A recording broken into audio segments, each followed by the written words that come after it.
Everyone's giving me the thumbs up. I know y'all can see this like on the screen if you're not watching audio, but because when I push the button myself, I always mess it up. But not today because everyone gave me great visual cues. Hello, this is the Indie Council, and we're in session. Welcome, everyone. It's a place for the leading voices from across the industry to gather to talk news, titles, and everything indie. I made myself laugh just then. Sorry. I'm your master of ceremonies, Jill Grote, the Indie Informer, and today, joining the council, a love letter to podcasts, Janet Garcia. How are you doing, What's Janet? my intro mean? My least favorite, one of my least favorite takes. See, in no one gaming else was criticism. going to We say know. it's a I was love going to see if she letter was going to to say whatever. something about it. Yeah. I don't want anyone to attribute that to me, and if I've ever written that and published it online, I want to formally apologize for for saying nothing. There's nothing worse than a piece of criticism that says absolutely nothing, and that's a love letter. So Janet, the opposite of a love letter to podcast. She says a lot, and she says a lot of important things. I try. And also, is that hate mail to podcast then? Is that hate mail? It's the opposite of a love letter. Hate mail. Hate mail has something to say, you know? Janet's not gonna. No. She pleads. I was waiting for you to do Jenny's intro, you know? I don't want to steamroll the whole thing. Making me hungry with all her food picks, Jenny Wyndham. Hello. Hi, Jenny. How are you? I am happy to be back. It's been 1 week of good food in Korea, and I'm happy to be back, but I'm already missing family and food over there. Mm-hmm. Yeah, I wasn't even there, and I'm missing the food. So yeah, it was very good. Like Jenny was kind enough to send us a bunch of amazing pictures of her meals and things. I'm like, maybe I should go to Korea. Maybe we should all go. Indie Council trip to Korea. I would be happy. International trips. Yes. Oh, I'm super down. And then you wore that lovely top today where I'm just like, oh, it's perfect. A little fruity. Yep. It's a little fruity. It's a little springy. Spring is in the air. I'm loving it. You know what else I'm loving, everybody? April 10th. And by love, I mean also hate mail, because it's a lot. A lot is going down April 10th. I'm not gonna go so far as to say this is another May 9th, because May 9th was maybe an unreachable, unattainable goal.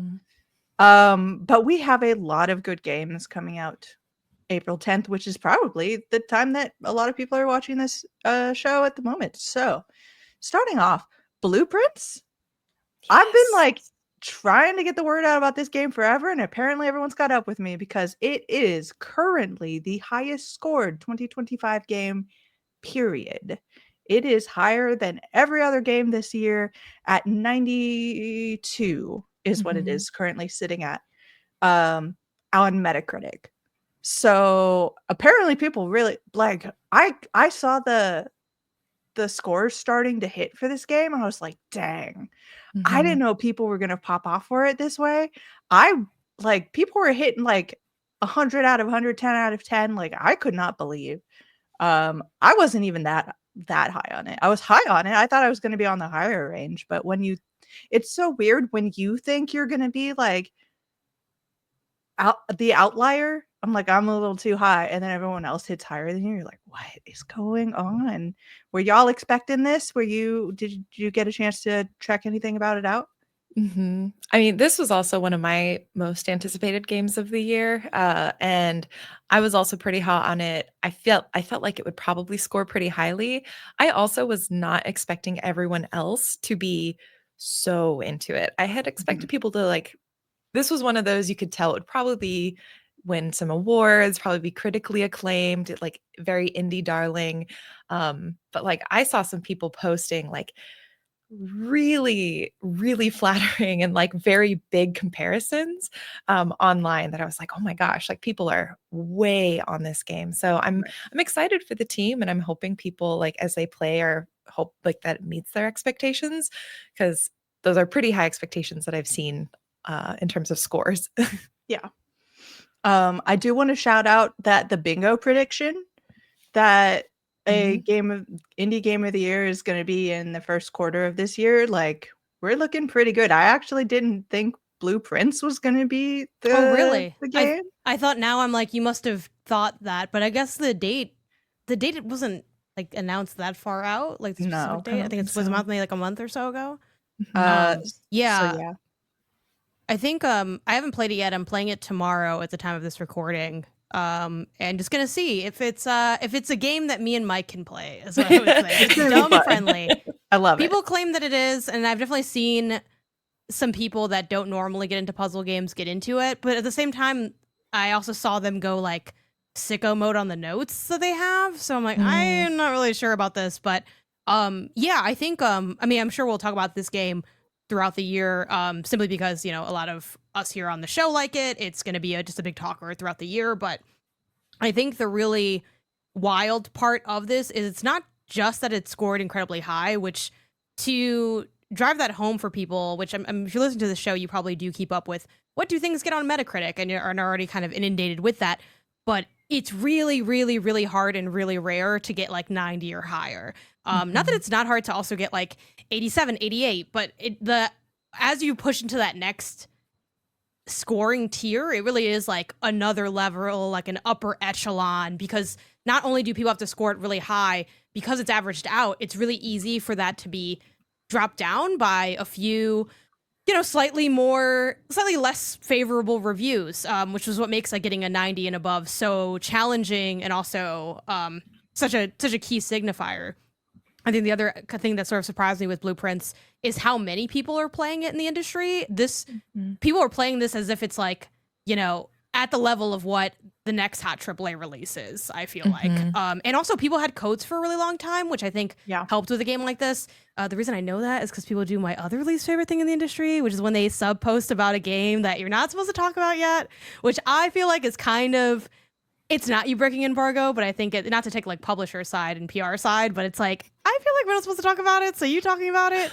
I don't like that. That's just a pet peeve I have. I have many people that I respect and am friends with that do this, and it just is what it is, but I hate it. I think it drives me up the wall to be like, if I could tell you what I was playing, you wouldn't even know what you don't know. It's like, okay, like shut up.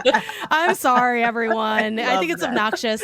Would love to know if fans find that annoying. Maybe they get excited because I see a lot of people always reply like, is it this game? Or I hope that they're talking about this. I'm not a fan, and I find that annoying. I don't know if anyone else wants to speak on this hot take of the sub post. Have you also posted about a game before, or do you stay away from the temptation? From the publisher, PR, marketing person perspective, like I know sometimes like I will say explicitly, feel free to talk about the game in your posts prior to the embargo lift. Like that's okay. But when I don't give the clearance, I will admit that I'm just like, you're like making me a little nervous. You're like pushing the line a little bit. So I know for me, I understand why they do it. I understand there's like lots of good engagement.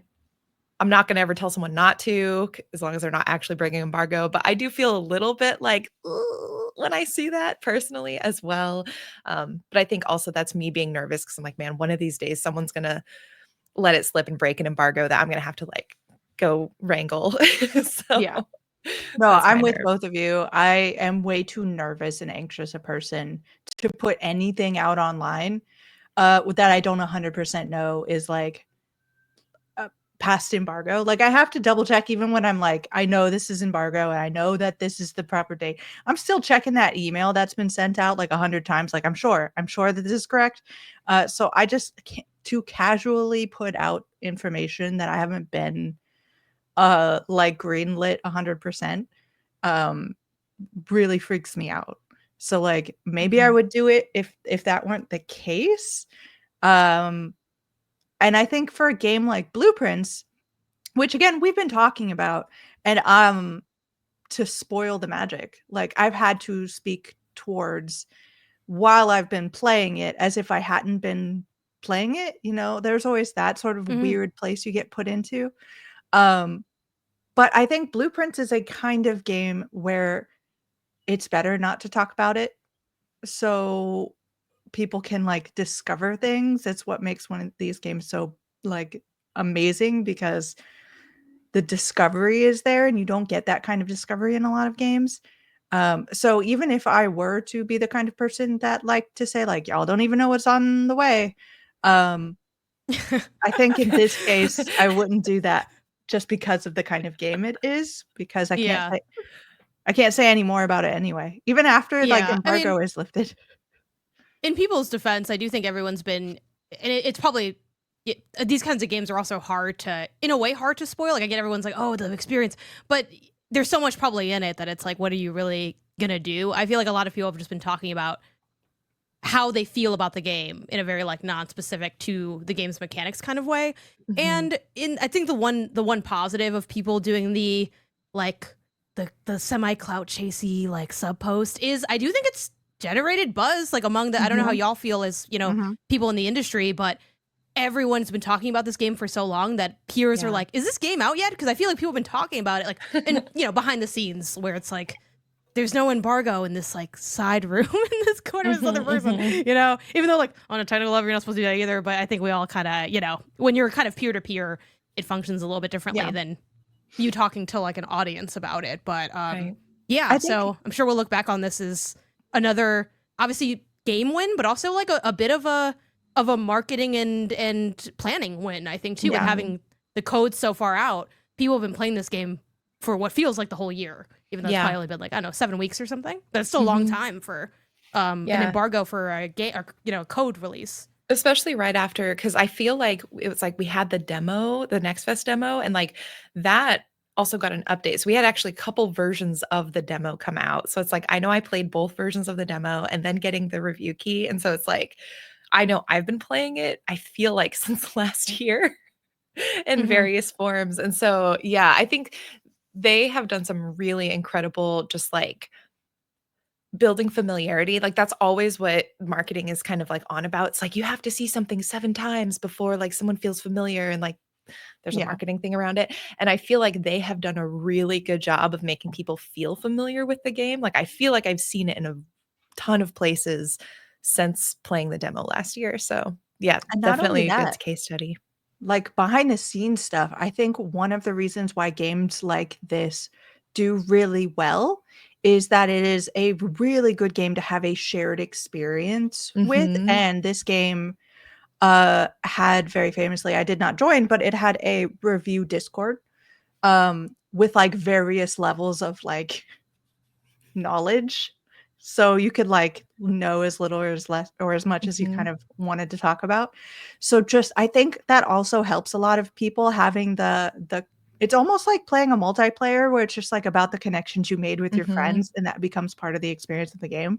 So I also think this is another game where you should play it with other people because they're going to contribute to your kind of knowledge base, and also you're going to be having those moments with your friends. And Mhm. sometimes, you know, people catch things that you don't. You've got people who with strengths and weaknesses that bounce off each other. But yeah, and because it was so long, yeah, everybody was talking about it. Like when you GDC like had a lot Mhm. of love. I even had Mhm. someone come up to me and be like, I don't want to hear about this stupid game anymore. That's how much people were talking about it. That's when but you know you've really broken through as like Yeah. a genre. I would say like maybe like a B tier genre. And by that I mean like in Mhm. popularity and mass appeal. You know, I think peak mass appeal in action adventure game. It's like everyone's played a cajillion of those. And then it kind Mhm. of goes down from there. Maybe see if you put it below like Metroidvania or something. I do know a lot of that was, you know, a conversation I also saw online of people talking about when are we gonna put respect on the puzzle game's name? If this doesn't make it to key 3, I'm gonna riot in the streets. And I'm looking like, cool, man, am I gonna be part of that problem on why it doesn't? Assuming I get to vote again this year, I have in the past. I'm like, yeah, like it's me. I'm part of the problem. So that could change tomorrow. I don't We'll know. see. Prove I'm me excited wrong, to see. future self. Yeah, As she someone comes who back loves next week and it's puzzle just like games, I'm excited. Yeah. Yeah, I'll be playing with my fiance, who's like the puzzle master. And we'll see where it's like, you know, and it's funny because we're like, it feels like, you know, in baseball, especially like I think this more happens in like little league. I don't think this happens in professional baseball, where they like call the outfielders in, like, hey, they're Yeah. not hitting the ball that far. I feel like that's what's happening in my home with Blueprints, because both me and my fiance know like the odds aren't great for me because it's just like a little too heady. So he's like, can we are you cool with me starting on my PlayStation account? Because like realistically, like you might not, because Okay. you know what I mean. Well, I'm like, here's the that's thing all right. about- Like here's the thing we're about waving everybody Blueprints. in. We're seeing what's happening. The thing about Blueprints that's really amazing design thought process is that there are a lot of layers to Blueprints and you don't have to engage in them if you don't want to. So Mhm. rolling credits is like layer 1. So and that really only connects to like putting buildings down like we should explain what Blueprints is. Blueprints is a puzzle game in which you have inherited a mansion from your now deceased great uncle. And in order to actually receive the inheritance, you have to find a secret room in this giant mansion.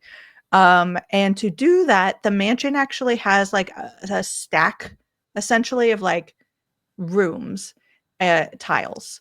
So you like put down room tiles as you're walking through the mansion and you're trying to make it to a particular place that will allow you to find the final room. And that's about it. Like there is some strategy as to how you put rooms down and how you find things and how rooms connect to other rooms and how they interact with each other. But it's not as far as like a puzzle game goes, like that hard hitting. It is not going Does to. each room have like puzzles inside of it? You can, Some yeah. of There them, are yeah. some Okay. where you walk in and it's like So this I'm one seeing lies, this people one like tells the upgrade their truth. cloud storage to write notes on this game. Yeah. And that like It goes and then it's so funny because deep. then I'll see someone say, "Oh my god, when you tell me that I gotta open up a new Moleskin notebook, I'm like, let me throw everything away." And I'm like, when you tell me that, I am closing some tabs and going home because I'm not doing that. Yeah. So I don't know. We'll see. I'm interested to check it out, and I hope that that this can be one of the rare ones that can break through to the hardest audience for puzzle games, people that are a little bit dumb. And I'm speaking on behalf of that community today. I think I feel comfortable doing so. I do think that this is one of those games that could have that breakout potential. Yeah. Potentially. I do think. Yeah. I'm excited, but I'm also scared. You know, when I had to hang up my Lorelei jacket, it was a sad day, you know? Yeah. No, I I'm think not even playing this anymore. I kind of felt like, you know, and I don't have a kid, so maybe this, you know, I'm kind of speculating here, but where it's like maybe you're playing with your kid and it's like in a video game and you have to do some of it for them, but there becomes that shifting point where it's like, now I'm just kind of here, you know, and it's like maybe I can get the snacks or something while you finish the game. It got to that point with Lorelei where at first it's like, okay, we're working on it together, I have things to contribute. Then I'm like, I haven't had a thought in like 30 minutes about this game. I think I'm done now. that's like a life goal for me right now. We'll see. Just don't want to think anymore about anything. It's you like know I'm what just saying? looking at the screen and I'm just taking in information. Like at a certain point of playing Lorelei, that game could have been speaking French to me, and it would have been the same. Where it's like I know In a little some cases Spanish, it don't know was. French. Yeah, it's because it was. You know, it's like well, French kind of sounds like Spanish, but I don't really know Spanish, so I'm kind of just here and I'm politely nodding. You know, it's just like I thought you were do doing great. this. Everything I saw you. But no, I think Blueprints you can get through. You can roll credits on Blueprints without ever having to take a note. Mhm. I do really have believe that.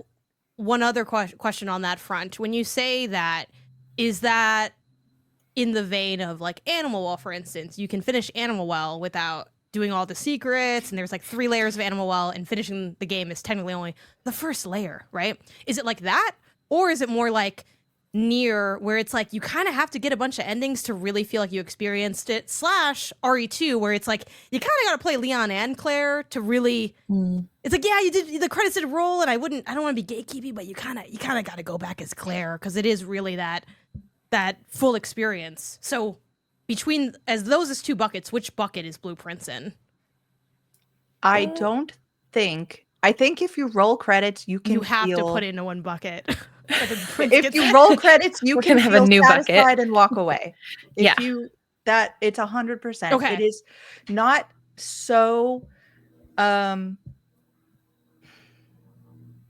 it's not so complicated to get through.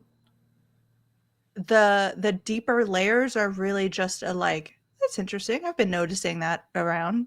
Maybe I'll just Okay, so make it's more note of for that. funsies than for like Kind of. the Yeah. core I feeling. almost feel like I would kind of liken it to Animal Well, but it's much more straight. Like I felt like the first Much layer of more friendly. Animal Well was actually like there were still parts that I had to like think about a little bit.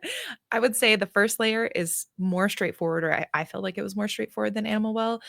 I would almost even liken it to Grun almost Kind of, yeah. in how you like are going through runs and you're like, I'm just going to try out these other things. I feel like it felt more like like if Grun is level 1, like Blueprints could be like level 2 or level 3, where it's like there's a little bit more, the runs I are like a what I'm little bit more hearing. complex, but you can like go through and you can have runs that you're just like, I'm going to just drop whatever rooms and things happen and I don't know, I'm not going to think about it, and you can still have fun.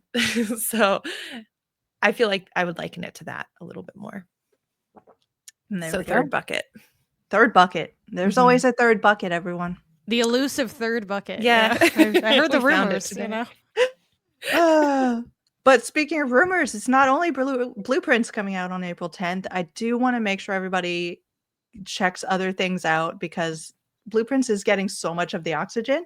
So I want to shout out Promise Mascot Agency, which like is so uniquely tailored to me in particular that I'm not sure how hard to go on it because it's so freaking weird. It's so bizarre.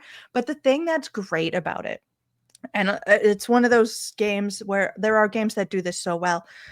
It is absurdity that covers what is essentially a core of like genuine care and concern and love for the world. And it's like it's wrapped to make it like more, I don't know if it fun, like not fun, but less intimidating to kind of Approachable. because if you like go into a game where it's like we're going to save the world with the power of conviction, it's like okay, you need a certain level, I think, of um sarcasm or something to offset that.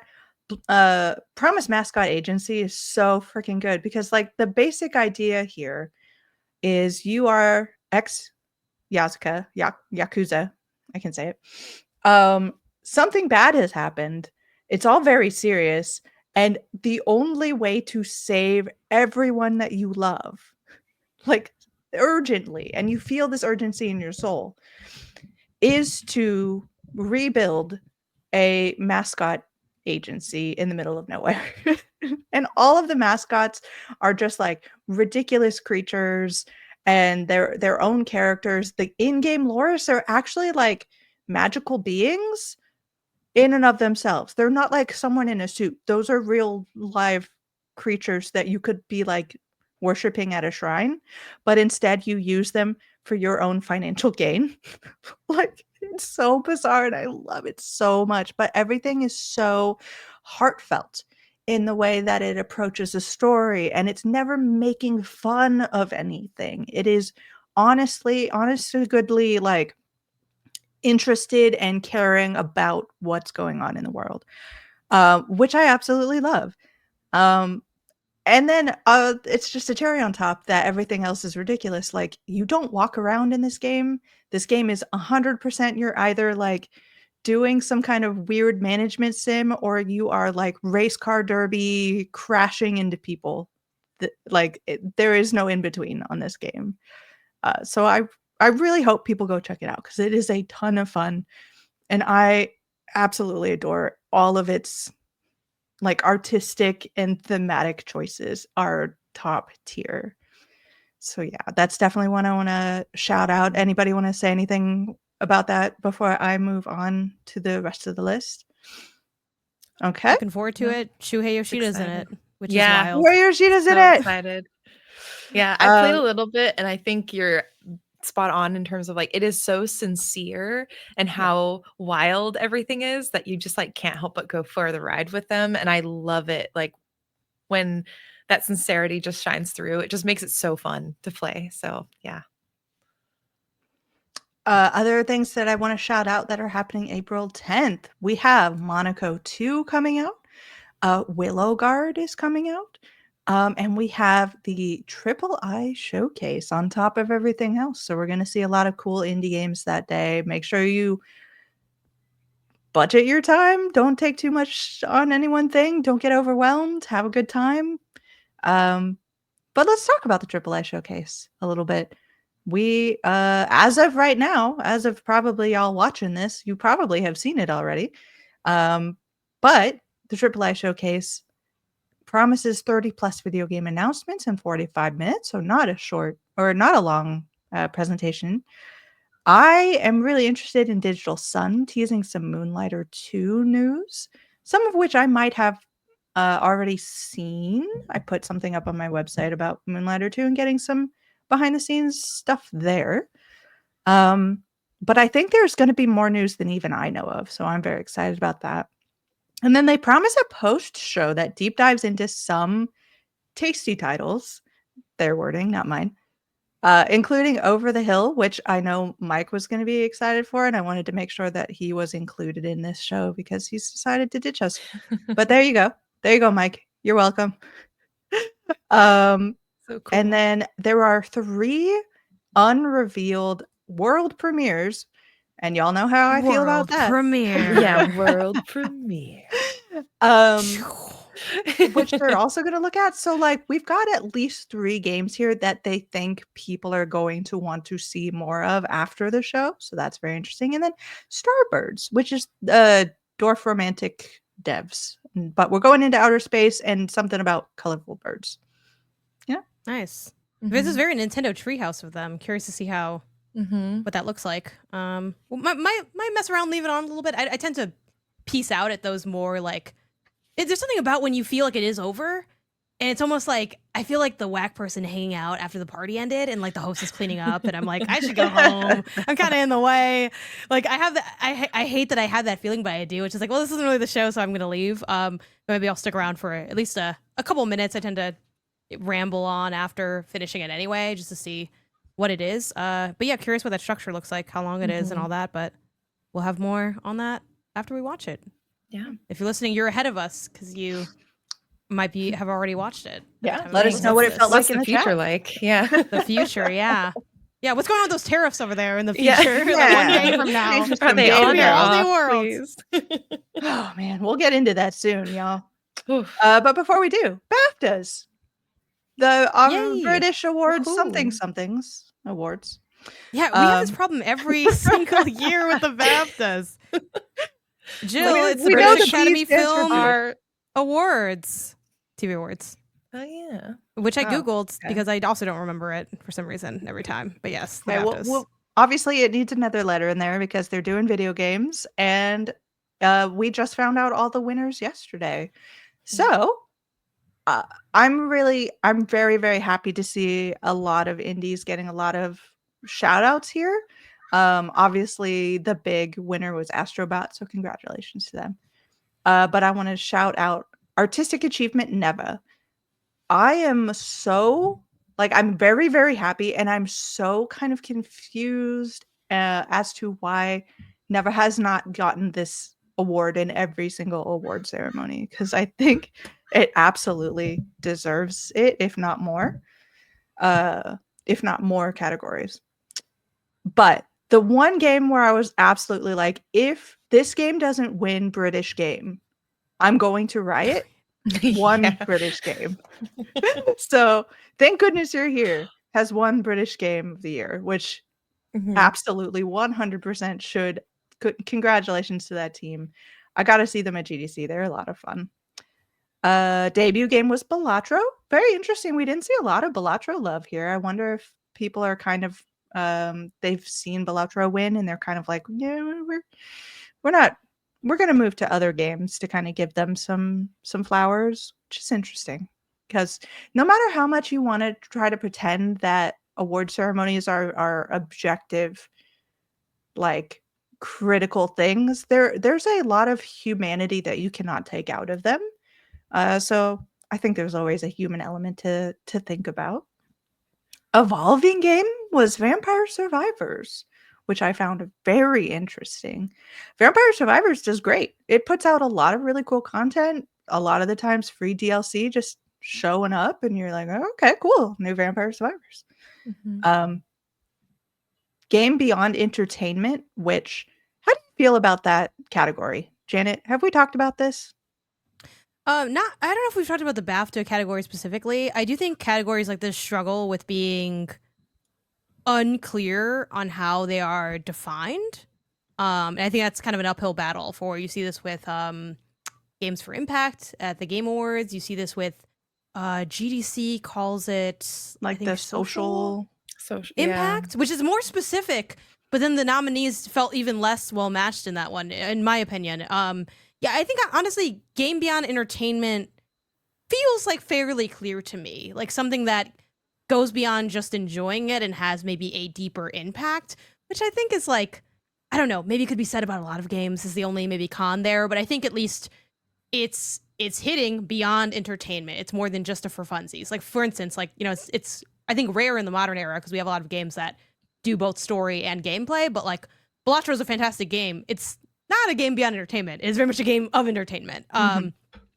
So yeah, and I guess the implication too is that there's maybe an emotional or social layer, because I also think that, you know, we just talked about Blueprints. That in a way is beyond entertainment. It's kind of this, I don't know, in this deeper engagement, which I think you could argue is beyond entertainment. But I think here it's social and emotional. So yeah, not really too mad at these. I think I can make an argument for all these nominees. I'm not familiar with Vampire Therapist, but it has the word therapist, so that's something. That's got to be something. That's not nothing. I found that Tetris Forever is a little bit of a what, but then I kind of thought about it again, and I'm like, okay, well, I guess the impact it has on the industry, maybe. But again, I think these things could use a nice description to really solidify what they are.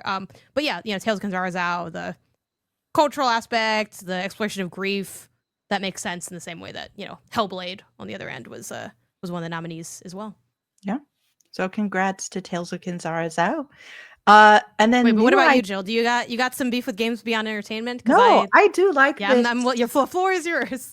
I do like this wording of this category, but yeah, it feels like we're all kind of dancing around something that we all like understand as a like, okay, it's a video game, but it's saying more than that, or it means more to the people who are playing it for some reason or another, or there is some sort of like movement socially involved in it, you know. Yeah, but they kind of feel like social emotional intelligence games is usually what the thing. And then also Tetris Forever is in here, which no shade to Tetris Forever.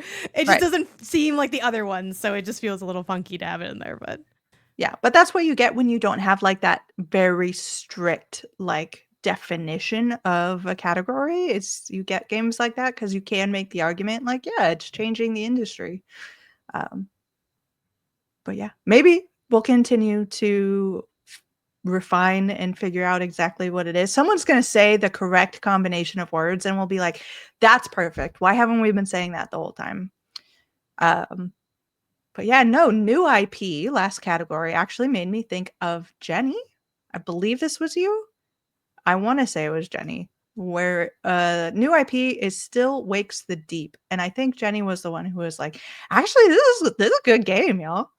I was pleasantly surprised by it. So, and I mean, I've been a little bit on a horror kick. So also, I don't know if it was just me being like fresh to more horror games, but I thought it was really good. So I'm excited to see them get a little bit of recognition there. Yeah.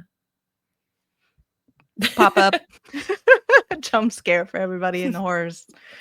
So yeah, no, I think it was a really good show. I think also the amount of indie games that were involved, not just in the indie specific categories. Again, we're getting a lot of really cool, like, I didn't say it up top, but as I was looking through researching the Metacritic scores for this year, the top 15 are 11 of them are indie games right now. Like, we're doing pretty good. We've been talking about how every month or every week there seems to be another game that's like a must play. And it can feel like that, like, oh, I don't know, maybe it's because we're in the trenches and we're in this industry, this part of the industry so much, and we're connected to that. But every once in a while to come up and realize like, oh no, the wider like critical space is also seeing the merit of a lot of these games as well. So, okay, it's not just me. It actually is something that's happening in the wider space, and that's always great. Okay, everybody. Let's take a moment. Let's take a breath because we're about to get into a topic of the show, which I think is going to go deep. Are we ready? We're talking about Switch 2 and indies. We had what was essentially an entire week of Nintendo news. But what did we think of the indie showing? I want to jump in, or before we jump in with our own thoughts, I want to jump in with our own old thoughts. So I went back to our original discussion of the Switch 2 back when the Switch 2 was still just a rumor. And this was August 4th of 2023. We were just little babies and we didn't know anything, you know? But we did really good. So we had some predictions as to what our top 5 launch titles were going to be for the Switch. And some of these are not launch titles, but of the top 5 of our picks, we had Hades 2, Earthblade, Silk Song, Citizen Sleeper, and Haunted Chocolatier. That was our top 5. Like, it would have been good. I don't know why they didn't do that. Yeah, I know they make the Earthblade developers hold hands and touch the keyboard to make the best of the game. I don't see why they couldn't do it. Yeah, pretty good. Yeah, they were close though. Good try, Nintendo. You'll get them next time. Yeah. We are getting Hades 2. It's not a launch title, but they have said that we're gonna get it. Silk Song, another, like, we'll talk about Silk Song, but like, again, it's confirmed for the Switch 2, but not at launch. And for this year was the important and for thing. This year, reconfirmed for 2025. Yeah. Haunted Chocolatier could have been so good. It could have happened, but I think we're still waiting on that. Citizen Sleeper 2 is a no-show, which is very surprising to me. Like, I feel like we should have seen it. And then also a bonus prediction. Jenny, in her personal list, called out Witchbrook.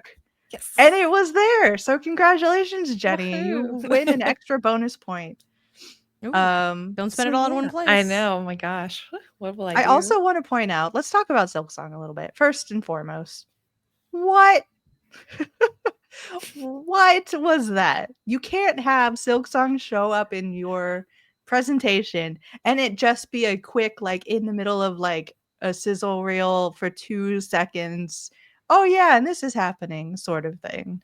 Am I wrong? I think I think you can and you should, because how? Okay, so to zoom out really quick, the Switch 2 is a rough time. It's a rough time for Nintendo. It's a rough time for the world. Like, not only are they're trying to launch in a time of economic uncertainty and crisis, they are also kind of a bit more expensive than people maybe thought. You know, $450, $500 for the Mario Kart bundle. Not an indie game, but if you want to play it, it'd be $500 for the whole thing.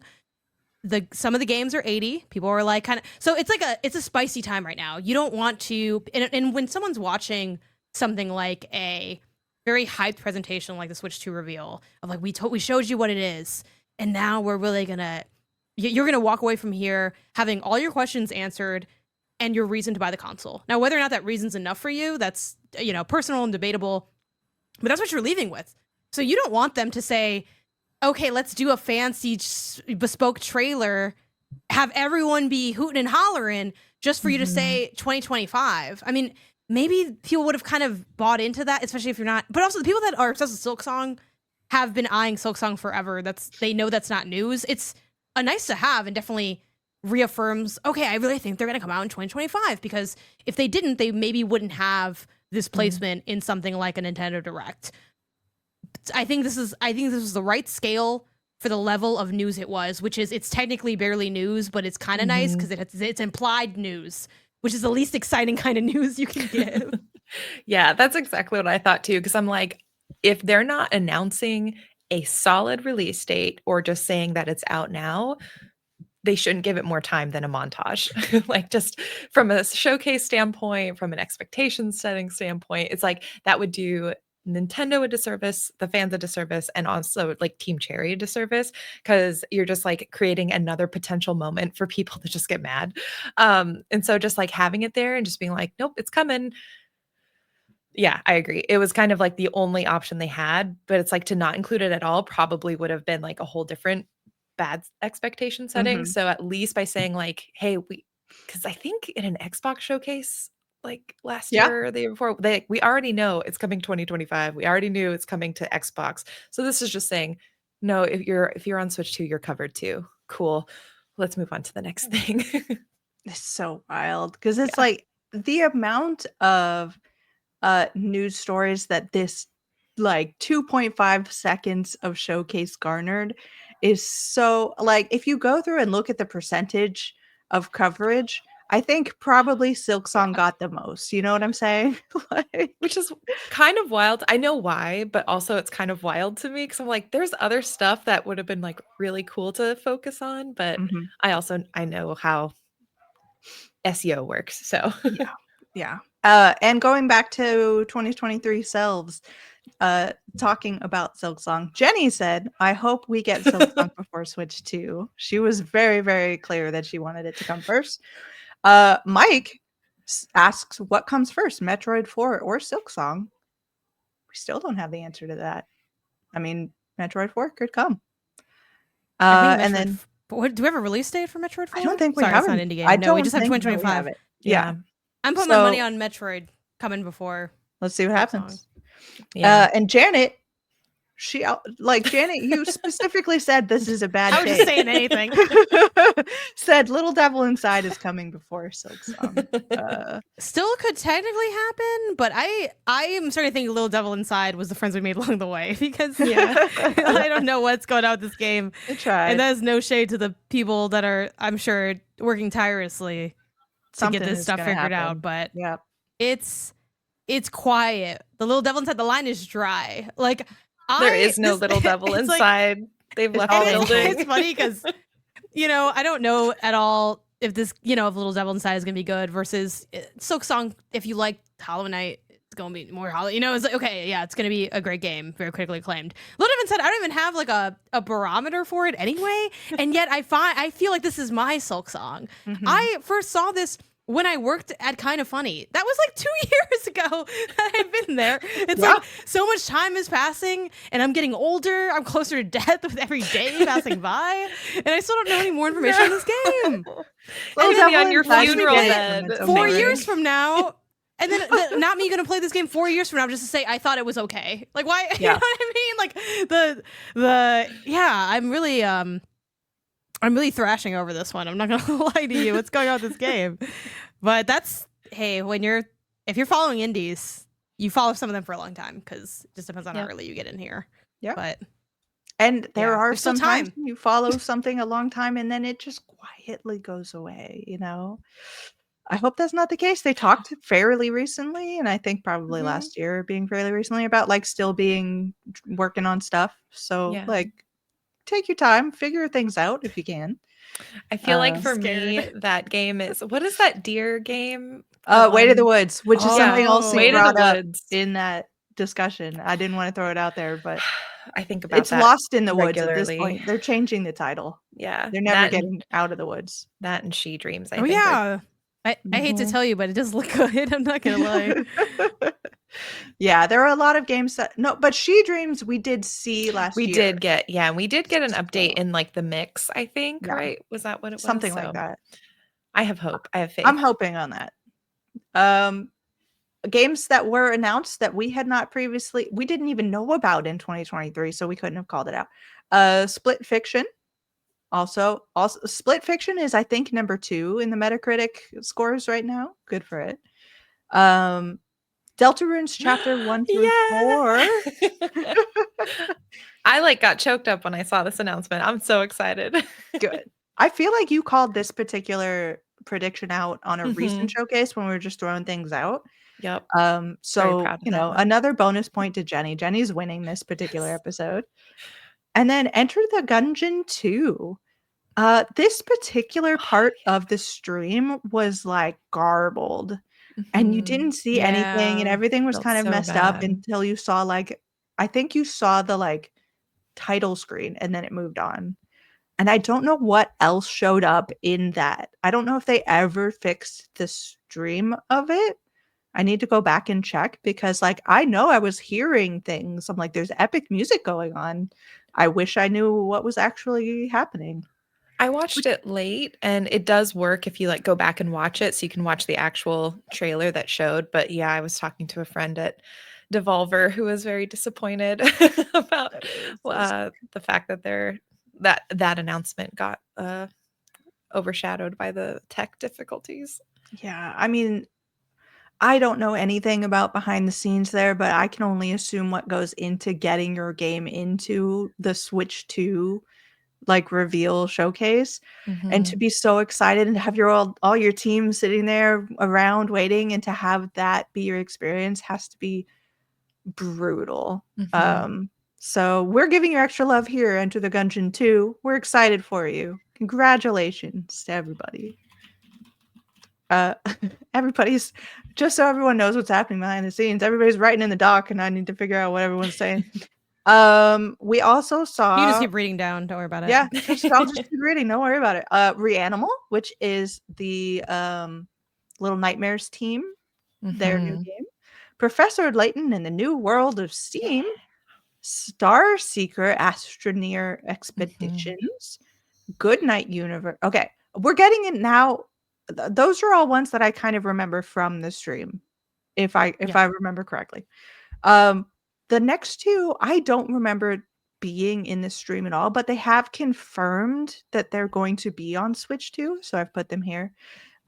Goodnight Universe, which is Yeah. the Which was in the follow-up. stream. Mhm. It was in the stream. Okay, so I just Yeah. missed it. It was in Yep. that montage, so it was kind of easy to miss. Yeah. But yeah, it was there. I was like, Yeah. It's a there you split are. I second. was Yeah. Yeah, we excited. did it.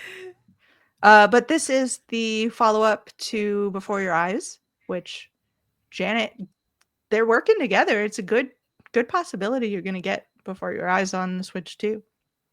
I hope. Um, and then Human Fall Flat 2, another one that I didn't see in the stream, but they have confirmed is Switch 2. I think So that one was also in the montage, like the quick yeah, I think that was in the I montage feel like as I'm well. always seeing human fall flat. Like, like so I just kind of when I go into my memory bank, I can just see the gameplay, and I'm like, I don't know where Mhm. this is from, but yeah, maybe I was just freaking yeah. out over no Silk Song showing up for 2 seconds, and I should have just been paying attention to the cool things that were happening in the montage.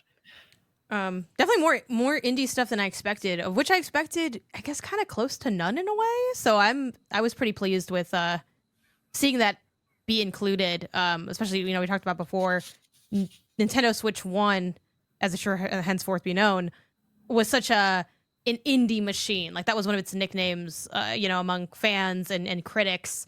And I'm pleased to see that there is that inclusion, because I would love for this to be an indie machine again. In a which is gonna be tough because it is a more competitive market now that Steam Deck exists. Yeah. I Mhm. think I'm on the opposite spectrum where I wanted to see maybe not like more quantity wise, but more exciting indie news. Because what we have here was really games that we'd already known about and since 2023 or more, and games that already had that relationship with Nintendo. So we're like, okay, Hades 2 is coming to Nintendo Switch is not news.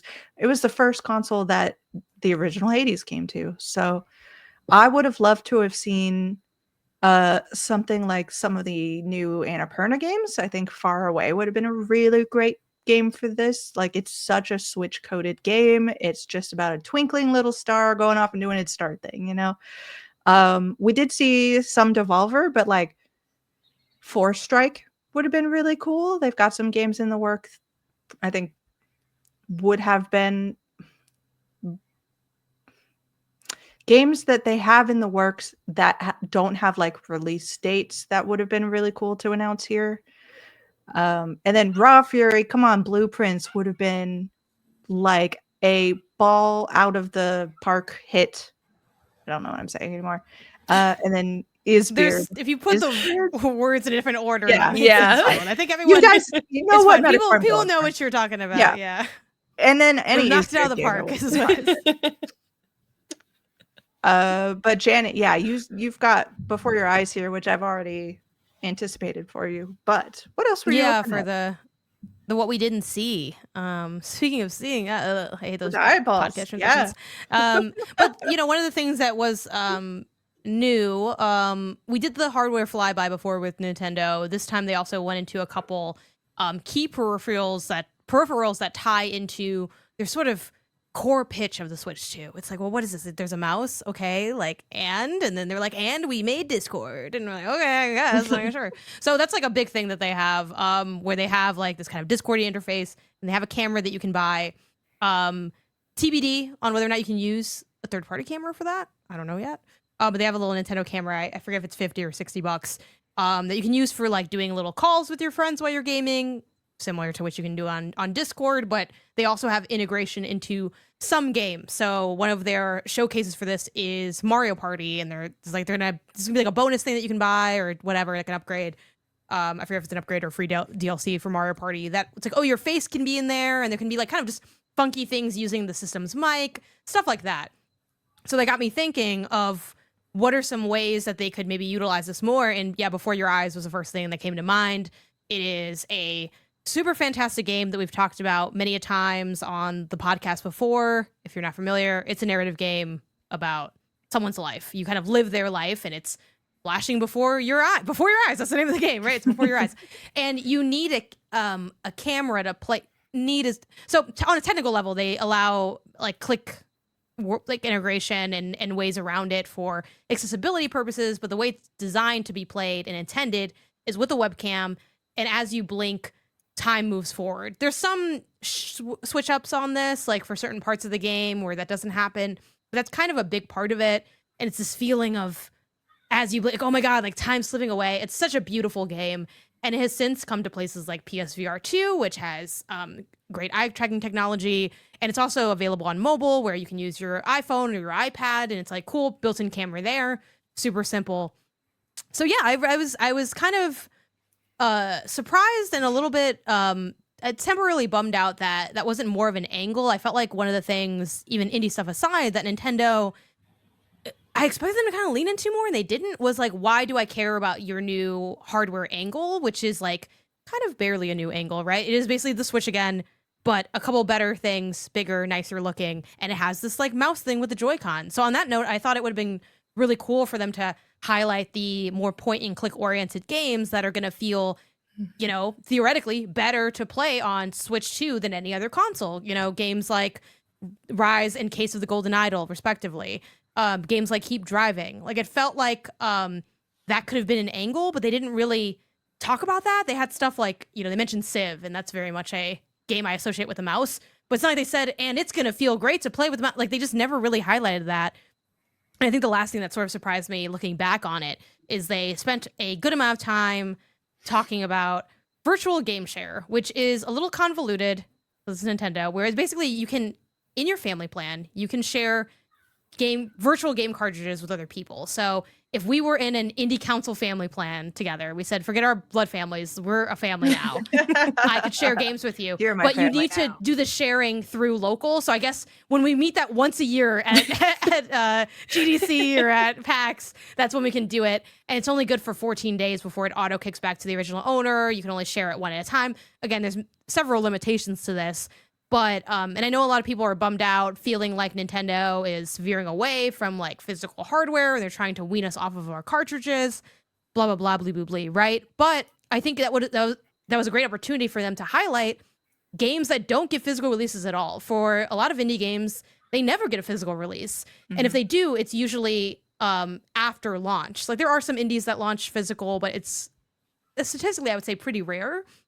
And I think that would have been a great angle to like highlight. I guess I'm not surprised they didn't do that necessarily, but there are ways where I feel like this makes sense to me, and I kind of wish they like took a little bit more of that angle. And regardless of the hardware pitch or the system pitch, I do wish these games were just there in general, because I think they would be really cool for the platform. I mean, I'll talk more about Case of the Golden Idol later for what we've been playing, but I am really interested to see what a game like that feels like on Switch 2 with that Joy-Con mouse integration.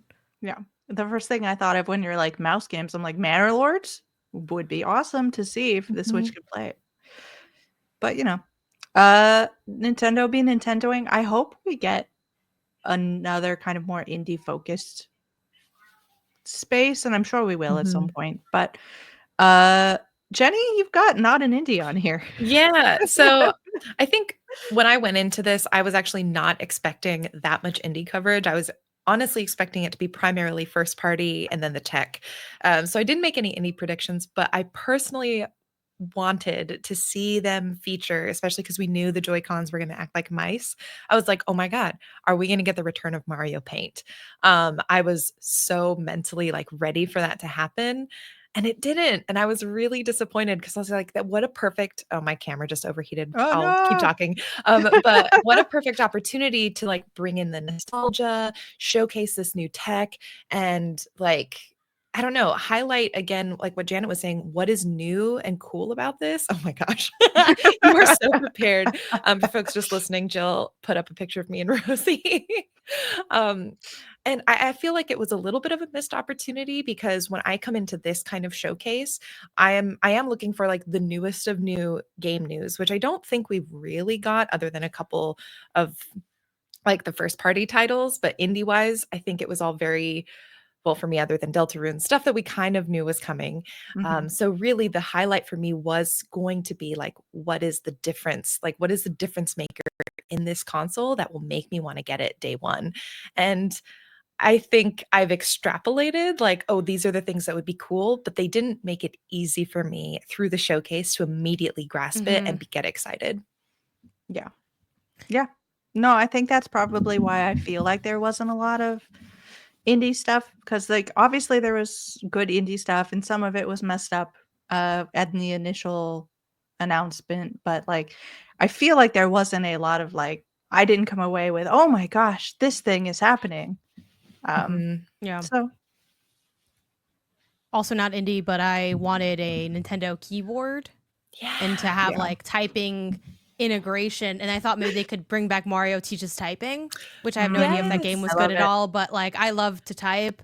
And then, you know, Crit Master could have been there, and like, you know, we could have really, and gosh, we'll see where this goes, right, with Switch 2. I am still, you know, looking to, if Nintendo's making something, I'm buying it, is basically, you know, my role at this point in my life. But I want more, you know, because I feel like they're so close. Like at first with the mouse thing, and I haven't played with the mouse yet. We'll see how I think it actually functions. But this has been a dream I've had since I played Keep Driving with my Steam Deck hooked up to my TV with the mouse Bluetoothed into the Steam Deck, and then with the Xbox controller in my left hand to function as the joystick. And I said, I just accidentally invented the Nintendo Switch 2 after it had been announced. So I'm like, okay, now I see your vision, Nintendo. And since that moment, I'm really hoping they lean more into this is the best console for playing games that you feel like are PC games, because that is such a problem that I have in my life as a gamer. I don't like sitting at my desk to game. I want to be just having my console experience in my little box. And I think there's a real chance for that with Nintendo Switch 2. But I'm also kind of like, maybe there's not a chance. You know what I mean? Where it's just like, it's almost like you went out with someone that you thought you liked. It's like, how was the date? And it's like, it wasn't as good as I thought it would be. I don't know. It's like, I thought you said you liked them. It's like, I mean, I did, and it wasn't bad, but like I wanted to be swooned by Nintendo Switch 2. Swoon us, more Nintendo. like I had, and I felt like I had like a nice meal, and I had a cordial conversation. Yeah. But you know, that's the thing. But there's a lot of time to be excited and horrified, I think, by Switch 2, because there's a lot of other things happening around Switch 2 that Oh my gosh. have nothing to do with games, but have a direct impact. So. Absolutely. Before we go into that wonderful segue from Janet, I just want to point out that Janet wrote that she wanted a typing game in the doc while we were talking, and she wrote it like signed J. I'm like, that could have been Oh any yeah, one that of doesn't us. help. That's Oh, so that's funny. true. I felt like you knew it was me though. Like I don't know, Context but yeah, clues. you're right. Context There's clues. nothing but J people here. There's nothing but well, J's. this is my own puzzle. Well, you know, it's responding to Jenny, so you know it's not Jenny. So then you kind of can, and then Jenny knows it's not her. You know, so we can kind of. I know I'm me. So Or then I just maybe leave it to Jill, Jenny's and Jill knows it wasn't some her. kind of Yeah, maybe like, it's me responding to myself. Just Total tangent, but I've been playing Gloomhaven Jaws the Lion. Not an indie game, not a video game. It's a board game. Very fun, liking it a lot. And in the game, they have like these scenarios. It's a DM-less D&D game essentially, where you can play it solo or up to 4 or whatever, and it's just like you just do little battle scenarios. Pretty simple. Blah blah. They have scenarios that or things that come up, kind of like random events to kind of like add to the adventure that you pull, I think, after every scenario after a certain point, and we fall behind because we misread the instructions. That's been happening a lot in Gloomhaven, Jaws of the Lion. But I was pulling one yesterday, and I'm like the reader, because if I don't read, I'm also not paying attention most of the time. So I'm like, I'm gonna read, and I like doing the voices. Anyway, there was a thing that was, the scenario was it's like, oh, someone got killed, and then there's this guy, and he says this person, and this other guy says that person's telling the truth. It's like one of those, and at the end, a guy from a portal says one of them is telling only one of them is telling the truth, and then they're like, who's the murderer? And I finished reading that, and I told Isaiah, you got to figure this out. I'm not doing this. And I think that sums up why I fail so often. You murder these one puzzle and ask games, the because other I was one like, if he's I'm not doing lying. this. I'm like, I'm not doing this. This is too much for me. So but this scenario reminded me of that process of elimination. Deduction. Also, it turns out puzzle not that hard. I figured it out like after 1 minute, but in my mind, I'm like, who's what? I'm like, I don't want to do this. What is this? See, Janet, we believe in you. You have that ability. You just got to believe in yourself, and you can do it. But let's talk about some things that are related to the Switch 2 and what's going on, and some reactions here. Price. That was really interesting to tune into the Treehouse Lives, and the entire chat was just like, drop your price for like hours. It was like a weird in-chat protest that everyone was involved. There was no one saying anything else. Did y'all notice that? Yes, I saw also as a joke someone typed raise the price, which hilarious joke, random user. That's really funny. I'm glad I could get that joke in. Yeah. It's I really feel for the many people that work at Nintendo. Obviously there are people that like make the business decisions and teams that make that decision, but geez, like I get secondhand stressed so hard whenever I think about what it must be like to work at Nintendo right now. What a really takes to work at Nintendo ever, but just like, oh my God, imagine walking in, the meetings on that calendar. Oh my God, I can't do it. Yeah, it's a tough spot to be in, because I think, I mean, this is, again, we're indie focused, so we'll take an indie angle, but I think holistically with the platform, the conversations that are being had are not the conversations that you want had if you're trying to sell your console. And I think the only thing you can hope is that this is like the toxic few or something. Not that it's toxic to think that it's too expensive, but I just mean from Nintendo's perspective, I guess you have to hope that that's not statistically relevant enough, or that those people are still going to buy in who are complaining. Because I was going to say that it was like, you could attribute that to like toxicity in the fandom. But frankly, people that are tuning into Nintendo Treehouse, those are kind of like your super fan or super aware consumers. Like regular people don't know what Treehouse is. If you ask a regular Switch user, hey, what's Nintendo Treehouse? They're not going to know, which is not any diss to them. It's like it's a thing we all know because we're like, we live it. But I think it's important to always remember that we are not the majority. But I do think that we represent a passionate group that kind of does, I don't want to say lead the charge, but we're a relevant audience the same way that the people that aren't as tuned in are relevant. Yeah. It's such a weird thing. Like you're saying, this is not the response that Nintendo wants. And we've definitely seen past consoles become less successful or even like considered the least successful of its type of console, because the price was so high. Like, we've seen this before. We know that this has been a problem. So for them to price it that high, you have to wonder what's going on. And I think that leads to thoughts of other geopolitical financial things that are happening in the moment, because I one of the things that immediately hit, like, right after the Switch 2 announcement was obviously like tariff announcements, and then the announcement that we weren't getting pre-orders because nobody knows what's going on.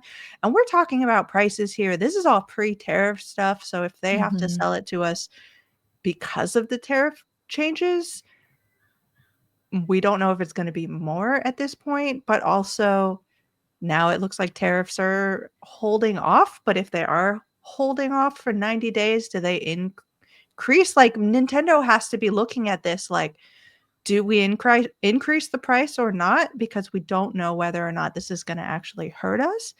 But at the same time, I have a really weird I had a weird thought that announcement, the tariff announcement, was kind of helpful to Nintendo, because people could siphon their anger at the price in another direction rather than at Nintendo itself, even though Nintendo is the one that, came up with this price pre-tariff.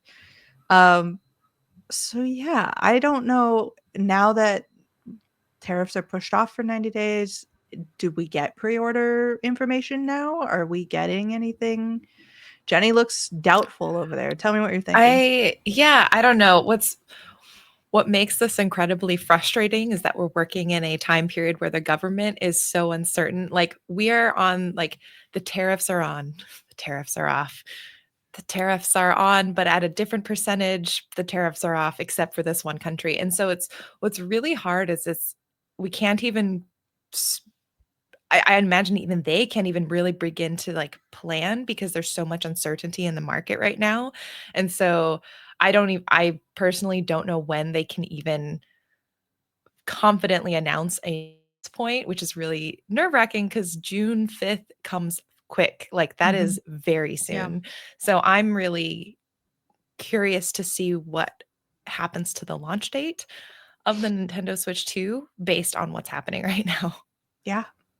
That's a Yeah, real. specifically Go I ahead, was going to Jenny. say specifically like the North American and like Mhm. Canadian Yeah. date, because I doubt that they're gonna. I mean, this is all just us really just speculating off of like, no, what do you think? Like, it's like it's not based in a lot, because now more than ever there isn't a lot to base it on. I mean, we have people whose job is to analyze the market and technology and the economy saying wildly different things, which is always a little bit true, because an analyst is just a better version of speculation, right? It's like more, based on information and Educated guesses. expertise. Yes, like there's, again, that's their job. That's like part of what they do by trade. And you're getting wildly different predictions from the analyst side. I don't think it's unreasonable to think that we're going to see a non-global release date for this console because of this.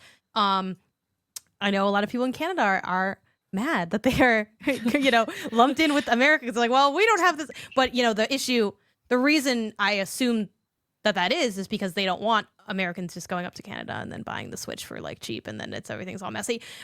Which is why they also, have some region locking in this console, which is new. You haven't done region locking in like quite some time. Switch 1 was not region locked. Switch 2 has a Japanese version that's primarily in Japanese language, specifically in certain games. Like, it's a region locked console, and in Japan you can get an international version of a Switch that costs more. So I will say, like, I definitely think, I don't know how much it impacted what number they came up with, but Nintendo definitely was aware that these tariffs were like a looming threat prior to this announcement. I've seen people speculate, is that why they didn't announce the price of the Direct? Because they did not announce the price of the Direct. They told like 3 people the price in a press release, and those people wrote an article, and some of those other people wrote an article that didn't get the press release. Like, this was not an announced thing. And I know some people think it's because maybe the news within Nintendo came in too hot to add to the Direct. I mean, that could be true, but I don't think that makes it inexcusable choice. I think it is really, again, it is unfortunate, the state of the world right now, with the American economy, with our president, kind of just in general. but there are also moves that Nintendo is making that also like kind of also made it worse. So then it's like this, everything is just going almost as poorly as it can go. I think the only good thing Nintendo really has going for them is, again, we're indie, so we're not really going to talk first party, but people seem to have left that preview event saying, I like Mario Kart and Donkey Kong. And that, like, thank God, because if you were like, it's just okay, like that would just be, you'd have nothing left really, because there just isn't a lot there aren't a lot of like positives. Even if you do have a positive perception, you're excited about Switch 2. Like, I'm not trying to make people unexcited. I just think the conversation has skewed onto a lot of negative things, and some of that is out of Nintendo's hands, but some of it isn't. And they're also like the least transparent company kind of ever, so they could easily say anything at any time to anyone, and they rarely do. They had Doug Bowser came out and answered like 4 questions to 3 people, which, thank God, more than we had before. Kind of give us some clarity on pricing, but it's a mess right now, basically. And the Switch 2 comes out on June 5th, which is within that 90-day window. So who knows what's going on there? Happen. We're gonna have outlets flying overseas to cover doing podcasts in different countries to play Mario Kart. Maybe our international trip isn't a joke, Yeah.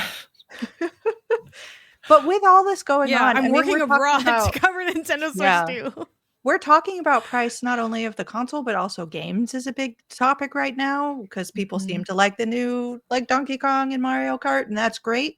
But the price going up is freaking a lot of people out. And I was wondering how many people will seek out indie games in the wake of this, because the price of an indie game is typically far lower than a first-person thing. And I was like, Nintendo, again, another reason why Nintendo could lean into indies a lot harder, because it could be the indie machine again.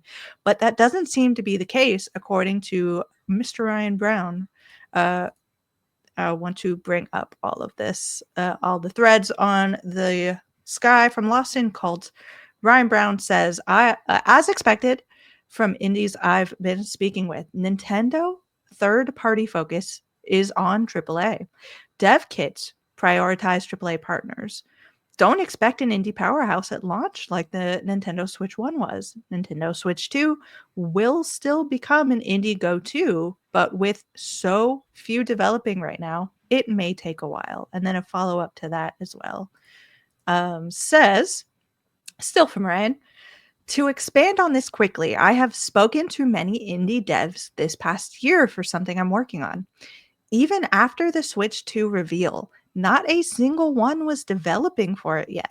Not one had a dev kit. These are commercially established indies. Launch year will be quiet for indies. Like, that is such a weird thing to see. Like, I know Nintendo is super secretive and they want to make sure nothing gets out.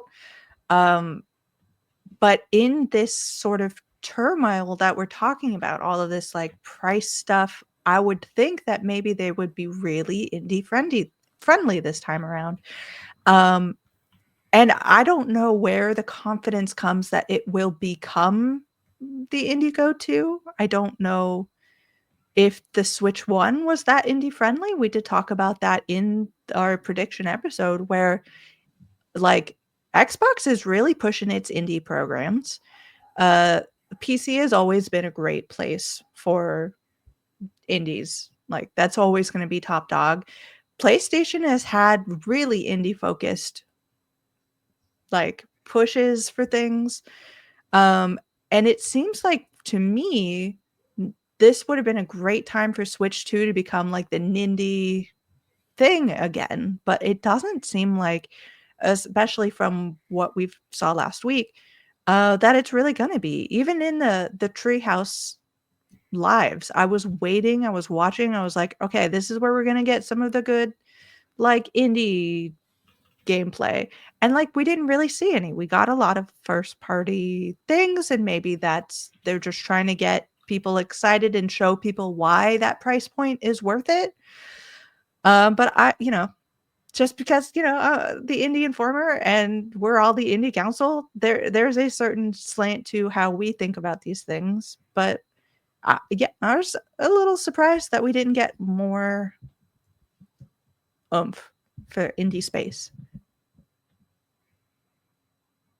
I don't know if anybody wants to speak to that anymore. I feel like Jenny is kind of sitting there like, maybe I know something. No, I don't know anything, but I think I'm not as surprised. I don't have a ton of like data to draw from, but I think I was really expecting I was expecting the AAA focus. I think especially with like the new console, you like when you're trying to sell something new like this, I think you want to bring out like what is your heaviest hitters and most recognizable IPs. And so for me, I think like the initial part of this life cycle of this console felt like it would have been more AAA focused. And it was just kind of the gut feeling that I had. So I'm not as surprised, but I am like, I also think the focus, because at least like word on the grapevine, like the Switch 1 is still going to be around. There's still games releasing for Switch 1. They're still making games that are backwards compatible. So I feel like in a way, like the original Switch is almost still their maybe more indie space currently, and they haven't migrated the indies over yet. It feels like it's like a two-part thing happening. Interesting. Well, also, I don't know if migration even needs. I mean, it definitely doesn't need to happen on a technical sense. But will we see? Here's a question for y'all: do you think we see indie games get a Switch 2 version? Because that was a big discussion point that they had as well. Of certain games that are Switch 1 games, like Breath of the Wild, Tears of the Kingdom, will get an upgrade, similar to if you've been following what PlayStation has been doing with their upgrade system. It's a similar concept of you pay like an extra like $10-15 and then you get the PS5 version of that game. Same deal, but with Nintendo Switch 2 in relation to 1. It's like, and they I think sometimes add a couple extra things in there to like sweeten the deal on the Nintendo side, but I would be curious if there's like I don't know, like a Switch 2 Silk Song, because I imagine if they did have upgrades, it would be sort of for their bigger, more marquee indie titles, their AAA titles, if you will. So yeah, do you guys think we're going to see that, or do you think it's going to be reserved for first party and maybe like big third party heavy hitters?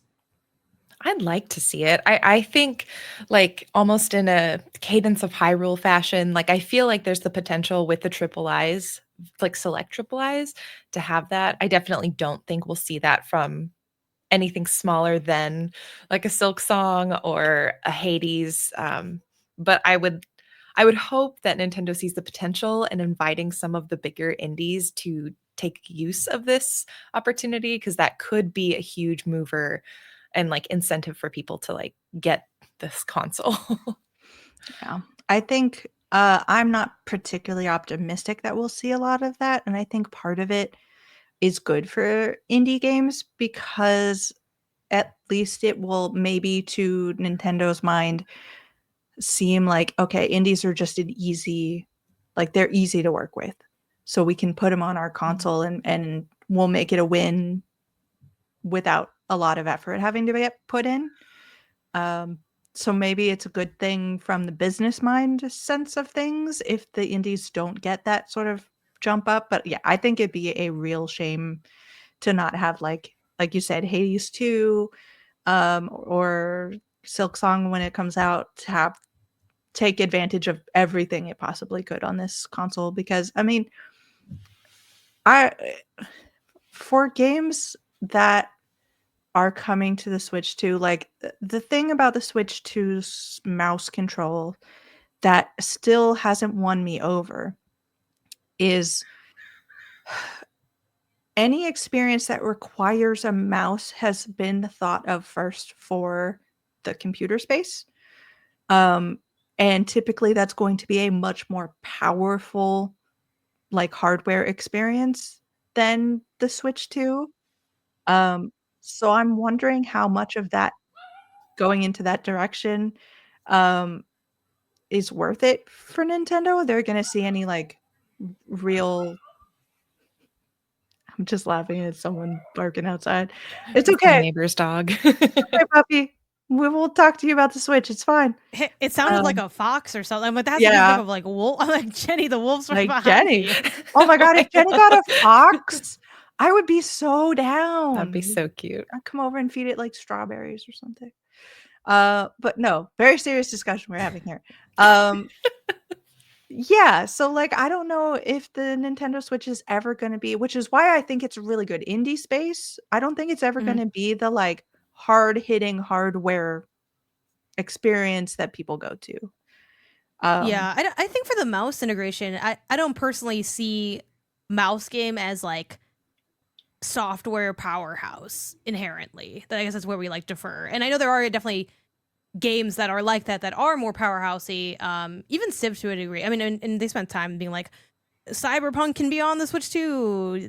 Behold our power. But like not too closely though, because it doesn't look that good. You know, but it looks better than it would have on Switch 1, and that was kind of their thing. But I think there are a lot of like indie games that go into that have like mouse stuff, like little. I forgot. I've been experimenting with like a good name for it, but like the core puzzle games where it's like just a puzzle staring at you kind of games. I think point and click hits really hard with like deduction games and certain story games, and I think those, or even the game that you were talking about last week or 2 weeks ago, Jill, the one that's like a book. I think that one's also kind of like a point and clicky game. Yeah, Your House. I'm sure it's fine with controller because it's like pretty simplistic point integration, but things like that I think could be really enjoyable to play on the platform. I guess back to your earlier question, will people seek out more indies with the price of things being expensive or a concern, especially here in the United States? I think maybe barely. Again, I wish I had more like data points to see, but I get the sense just anecdotally that when people are concerned about money in relation to gaming, they might lean a little bit heavier on more service-oriented elements of gaming. People that don't have the money and or time to be spending. And I think if you're worried about the money and maybe you don't have as much time, you definitely don't want to be like buying a game to just not play it, but buying a subscription to not, play it to its max capacity, I think feels a little bit better. I also expect it to sort of be irrelevant of Switch 2, because I think if you're worried about money with gaming, I don't want to say that you're not buying a Switch 2, because I definitely think you can and just still have like maybe a tighter budget for your like software or whatever, or be more mindful with the like knowing that Nintendo's big heavy hitters are going to be $80. But I don't think it like has you lean too much indie. I think it has you just being worried about picking your spots, which I think is always I don't know, like indies kind of thrive on people being willing to just like take a chance on them. And obviously the price point is definitely appealing, but there is a lot of conversations that I think we all have had with people or seen online from like fans where they're like, how much is it? And you're like, it's 15. And they're like, ugh. It's like, oh, it's 8. And you're still like, oh, like it feels for 2 like hours of game. Yeah. Exactly. It's like there is a lot of that conversation. Like I think Yeah. indies are uniquely plagued with being the cheapest way to game and the least good feeling to buy for some people. For some people it's also the opposite. They're like, oh, I buy 1, 2, 3, 6 indie games, and then all of a sudden you're like, wait, I spent like a lot of money on Steam. But at the time it felt like this is something I should be doing. So it kind of cuts both ways. But I think the people that like indies like indie, and the price is more of a bonus than an appeal point. But that being said, come on in, there's plenty of room, like it is. I do think it's a cool way to game for cheap, but I don't think a lot of people perceive indies as that, even though they do offer that. So yeah. Well, okay. Anybody else got any thoughts they want to shout out about the Switch 2? I'm sure we'll have ongoing thoughts and information and news popping up, and who knows, within recording this, things may have completely changed. Yeah, genuinely. Genuinely. More than ever, it is impossible to drop a podcast that feels like it was this was exactly what everyone needed for this exact moment in time. Yep. So let's go ahead and talk about games we've been playing. There again, a lot of good games this week, so we have a lot of games to talk about. Jenny, why don't we start with you? What have you been playing? Yeah, Feels well, like a threat. oh my god. I mean, the first and easiest one, Field of Mystria. The new update came out a little bit ago. Played it on the plane. It's amazing. I've talked about this game a lot. So for folks who may not have caught it the first time around.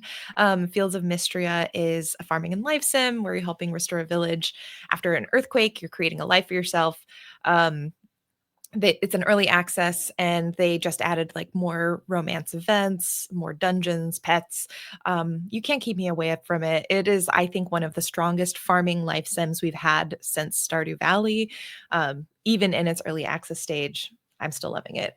So that's quick and easy. I have also been playing Tiny Garden, which recently released, I think just the other day as of this recording. I loved the premise of this so much, and it's very, very cute. And I think it does what it set out to do. I think it also didn't charm me in the ways that I hoped it would. So I'm a little bit disappointed in that respect. Sorry, I'm having just camera troubles today. But with Tiny Garden, the premise is more of a puzzle or strategy light game. So you are growing crops within a compact that looks like a Polly Pocket from, the 90s. And with this, the crops can impact, you get like a plot of land, and what you grow can impact the land tiles. So if you have regular soil and you grow like a cactus, it makes it more arid, and vice versa. You can grow something that makes the soil more enriched to be able to grow different other crops. And so you have to puzzle and kind of Tetris through what you want to plant and what impacts your yield. And you do this to unlock furniture to decorate sort of the upper cover area of your Polly Pocket compact. I think it's really fun, good, strong puzzle gameplay. I think this is a really accessible puzzle, strategic kind of game for people who may not want something super intense. So like, I think Janet, like I think you may enjoy at least the level of difficulty within this. But I think there no shade, no shade. But I think because it does gradually increase, and I think there is a bit of complexity that gets really fun to play with, but it doesn't get really like head scratching hard, in my opinion. But I was really disappointed in the lack of juice. I felt like with a game that is based on this tiny, whimsical, very charming toy, like there has to be a lot of like little details in the sound effects, in sort of the tactileness of clicking on something. Like I wanted there to be just like juice is sort of the term that you use, and that makes you really feel what you're going through. And it didn't quite capture that level for me. And I think we've also been spoiled with games like Unpacking, where it's like you click on something and you can feel like the texture and the weight of what you're clicking. And I felt like that was the elements I wanted from that in this game just weren't quite there. So it's very charming. It's a solid game, but it just like didn't quite hit as hard as I wanted it to with how cute it looked. I don't know if any of you have played it yet. I have not. I have the code keyed up and I'm going to, but it's been a wild time. So I'm really glad you were here to tell us all about it, Jenny. Yeah. And then if you want, I can also like wait on the other ones or. Oh, look, your camera's back though. Yeah, I just turned it on. It's like overheating. I have to get my fan since now we're in springtime. No, go ahead. Let's talk about Promise Mascot Agency since I think at least both of us have played it. I feel like we went into a pretty decent amount of detail in terms of just like our general feeling for it. Promise Mascot Agency, Exiled Yakuza, outrageous. You're running a mascot agency, sort of fighting corruption within the town, but also helping people and mascots like find their way in the world. It's ludicrous. It's weird. I love it. It's surprisingly like crass at some points in a way that I love. And then when I'm expecting things to be really crass, it then gets like really sincere. And so I think there's just this wonderful tonal, just like ping pong that you get, but not in a negative way. It's like a very fun, oh my gosh, I don't know what I'm going to expect here. There's a lot of reading, but also there's an element of interactivity with each event where you're essentially using sort of cards, items that work as like a deck of cards to help supplement and hopefully help the mascot succeed if they're having a hard time. So there's a little bit of gameplay there, very, very light, but it works a lot as like a management game and a visual novel. But I'm enjoying it. I have only played 2 hours, but I've loved it so far. Yeah, I'm with you, Jenny. You heard some of my thoughts of it up at the top of the show here. It's literally it's so bizarre the amount of things that should not work in this game, but they do actually work so well. And you can, if you're watching on screen, you're just like, I can only imagine how you are wondering how these elements all fit together because it is such a wild array of things that are happening because you're in this like Yakuza political intrigue situation. You're also running around with the weirdest looking cute creatures you've ever seen. You've got card mechanics, you've got driving mechanics, you've got elements of just like adventure games. So yeah, it looks like a lot, but it really does all fit together very well.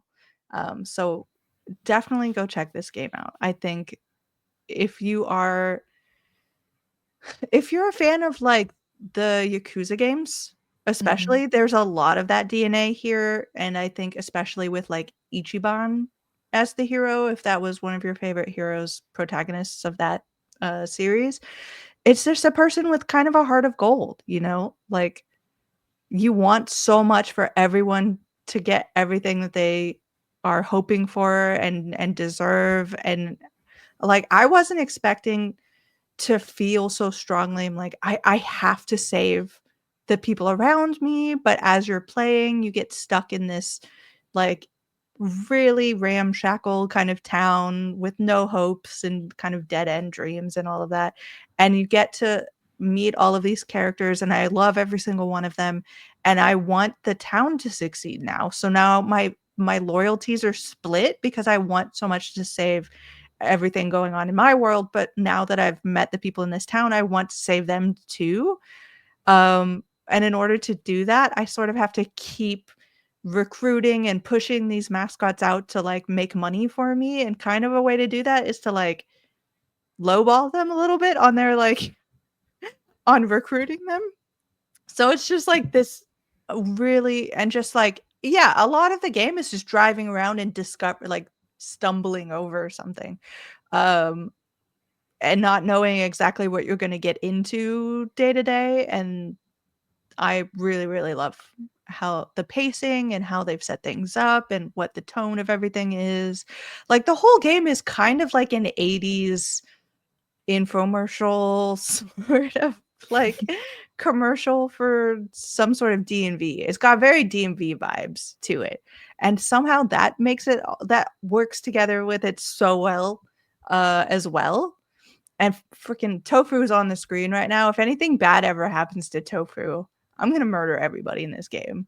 Tofu is my absolute love. So I think that's it. What else have you been playing? I dove into two other games, one a demo and one a game that I just started. It's called Layla, is the game that I started. I think it just released. Tell me I'm about about an this. hour in, and I've heard varying reports. I think it's like about 2 to 3 hours is sort of what I've generally been hearing. So it's a very short game. Beautifully, like the art is beautifully done and animated. There's voice acting. So it's a very like if you enjoy games that feel almost like a movie to watch or like an animated short to watch, I think this has definitely got that going for it. I think the story is really interesting. It's about the story of a woman's life. And you start with her. She's like kind of reflecting. I think she's playing a VR game, but I can't tell if she's doing this because she's in therapy and like also reflecting because of the therapy she's in, or just she's at a point in her life where she wants to reflect. And you go back through her events, like from her childhood, as a mother, and sort of like see sort of what's going on and what are the events that have made up her life. It's quite sad, I will say. Like it's not like a happy-go-lucky game to play, but it is like the things that they're bringing up and the context that they include, like this is a world where COVID exists. This is a world where like they reference, in 2002, like, oh, here's what, the movies that we're playing, here's the science stuff that we were discovering. And so I thought what they've done so far from my playthrough and contextualizing her story within like the wider world has been really fascinating for me just because I'm like, I lived in 2002. I remember some of those years. And so that's been really cool. I think my biggest feedback, I'm not done, so I don't know how it sticks the ending, but there are moments where the gameplay like initiates that I don't know that the gameplay has initiated because there's like no tutorialization. And so you kind of have to figure out what you need to do at certain points. It's like when the VO stops and the game is just kind of like, all right, go forth. And you're like, I have no idea what I'm supposed to do right now. And generally it's pretty simple to figure out, but I think it's made the pacing feel a little bit stilted at times because I'm in it and all of a sudden I'm like, oh wait, I have no idea what I'm supposed to do. But I think with that aside, the story so far is compelling enough. I am going to finish it. And I'm excited to see what happens. Does have some body horror, which I found really like impactful, but they do a good job of also letting you know, and you can actually skip it. So I think the devs have done a really nice job of also providing accessibility in that way. So far, I think tentative thumbs up, pretty positive. Okay. And then the Grimshire demo. This is like surprisingly enticing for me. So this is not out yet. I think it's coming out in early access soon. No date that I know of. But this is a Oh, farming life yeah, I know. sim. Yeah, I've have seen you this played before. this? A little like did I play or did I watch it? It was at the Seattle like indie Yeah. X, Oh but yeah, like yeah, that yeah. happens next to like PAX. They're like Mhm. we have a hotel little area and we just put our games up and you just hang Yep. out. Yeah, it was at that. I thought it looked really interesting. But yeah, Yeah. what's it all about? It's so I saw it there too. The line was too long. I didn't want to play it. And then I realized like just last weekend they have the demo up. So I was like, oh great. It is basically a farming life sim where you play as animals. So like Watership Down, I guess Redwall, because there's animals. It's not like medieval at all. And the premise is that you are actually rescued by these villagers. And that's how and why you're starting your life there in this quaint village. So you're not like your grandfather didn't leave you anything. You actually escaped, but it seems to be like an attack on the capital, which is where you're from. And so the like geopolitical landscape of this world is very uncertain and everyone's a little bit on edge. And I think that's just an interesting dynamic to have within a game like this because this is not the type of scenario you normally see in a farming life sim.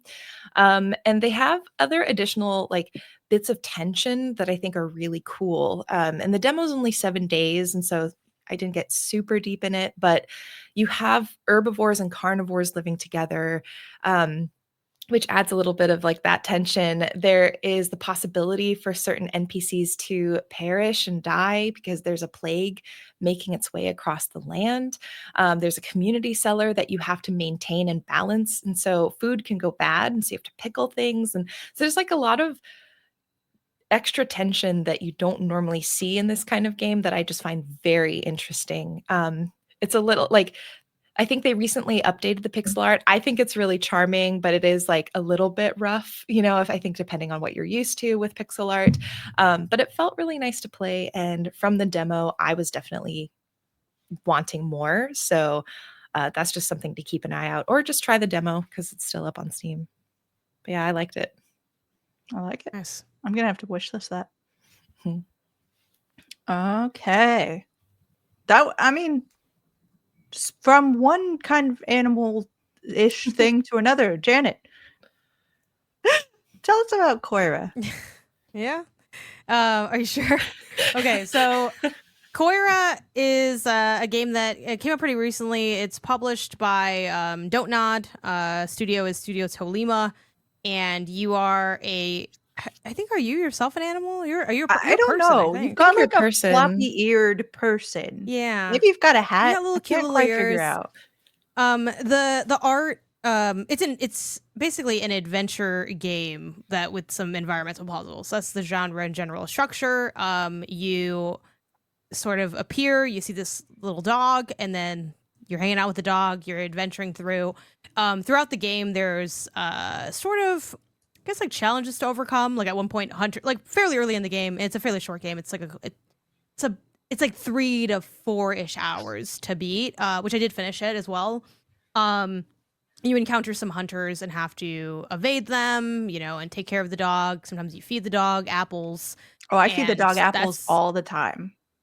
And Janet. that's the I game. can't And he'll stop say that feeding he this wants dog. apples, and that's essentially the game.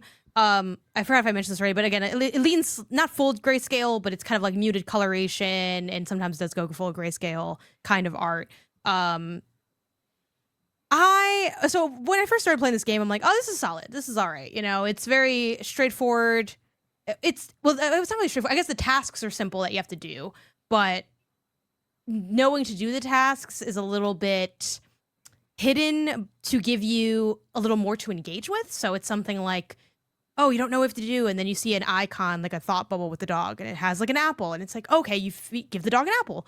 Or it's like, oh, you see a thought bubble and it's a snowman, and you're like, okay, I guess I have to make a snowman. And not every puzzle is constructed via thought bubble, but a lot of them are, or a few of them have little indicators. A common puzzle trope they use is to sort of interact with like a magical statue. You have to find like the 3 music notes. You go around the area and look for the notes, and sometimes maybe you have to do something to get a note down. Maybe you solve a tinier puzzle to make a note appear, but that is the general structure of the game. And when I first started playing it, I'm like, yeah, this is all right. You know, it's a chill time, very straightforward. You're kind of just walking through, maybe enjoying the art, seeing what comes next.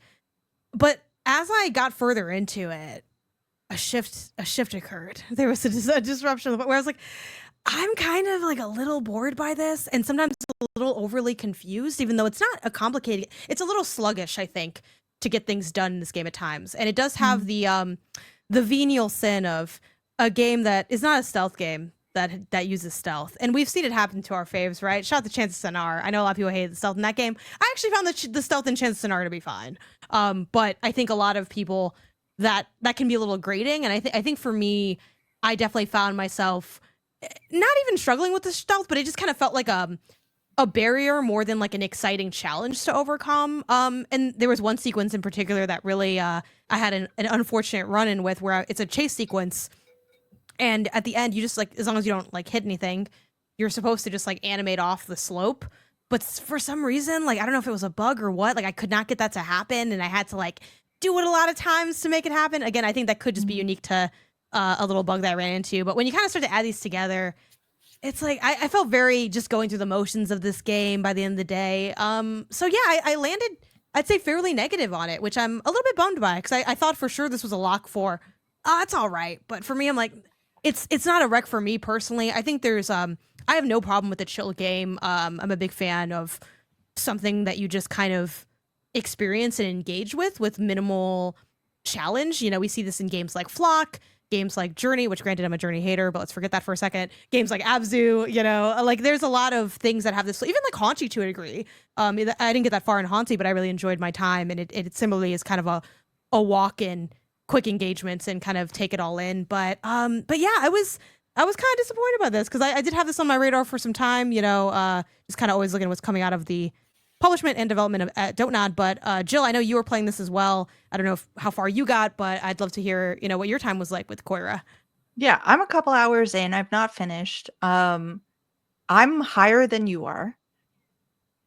But I think a lot What's of it like up there?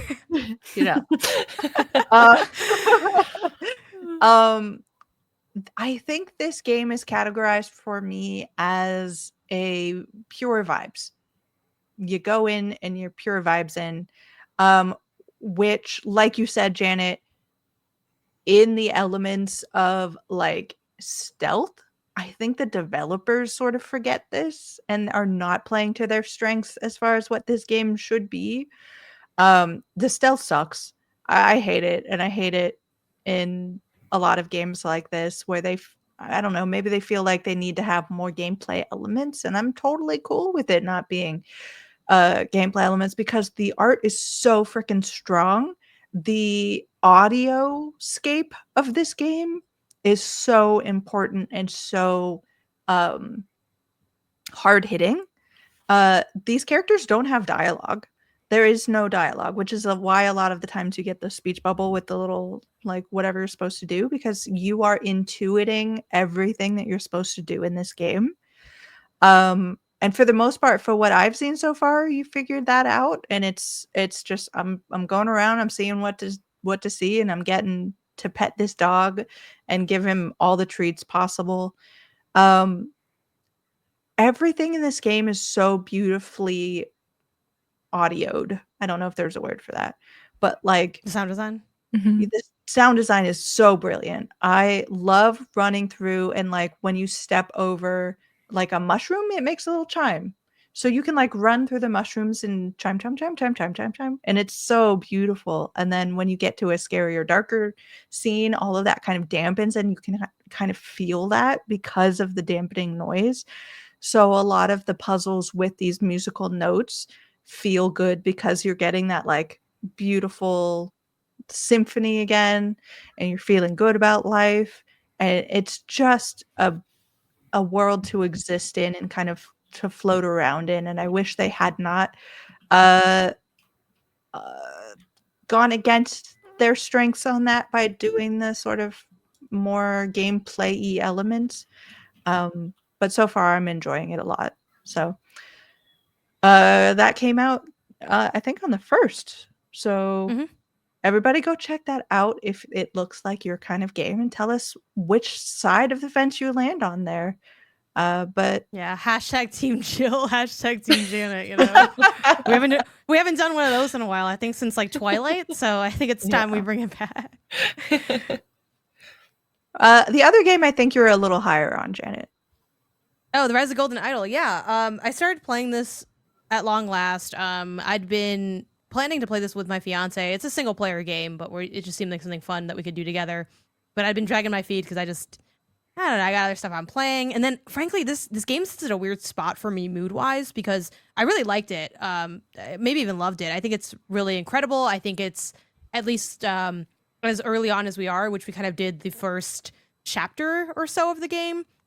It's challenging, but not wildly challenging. It's funny because I entered this as a Duck Detective fan, which I guess zoom out for a second. The genre of this game is a deduction game by way of uncovering words and slotting the words in the right spot. So, you know, a fake quick example. Well, actually, I think it's the tutorial example. It's like, what happened here? And it's like you see a scene and it's someone like attacking somebody else, and you're kind of trying to fill in the like, so and so killed so and so. They are at this town. It's this time of day or something like that, and you're just filling in the information. And that's like the structure of the game. I come from Duck Detective, which is kind of based on this formula, but it's sort of pitched as a simpler version of Case of the Golden Idol, and now the sequel to that, Rise of the Golden Idol. So coming into this, I was a little bit worried because Duck Detective went fine for me, and they have plenty of like hints and stuff, and I think this game also has that integrated too, which I think is really cool. But I was a little bit worried because I'm like, I feel like I'm more of a Duck Detective level gamer than a Rise, you know. But I actually found them to be not that big of a gap. I also think the thing that was hard, quote unquote, about Duck Detective is it's like in this one, you have like 3 environments that you're exploring, and it's more of a traditional adventure exploration. While Rise of the Golden Idol, it's a scene, and sure, you can click into maybe different parts of the scene, like, you know, you're outside of an office and you can also click into the office and click into the back room, but you're not like, I don't know, you're not doing as much by way of exploration. So I don't feel like you have to, Duck Detective, at a certain point, you do have to kind of put everything together at once. Like after a while, you kind of run out of quick answers. And that I found a little challenging, but here you kind of are constantly getting your work checked for you, which I think really helps. But yeah, this definitely, I would consider Rise of the Golden Idol to be a dumb friendly game, or maybe at least like it's a specific kind of puzzle game that I think at least fits for me, and I think might fit for other people who may share my affliction.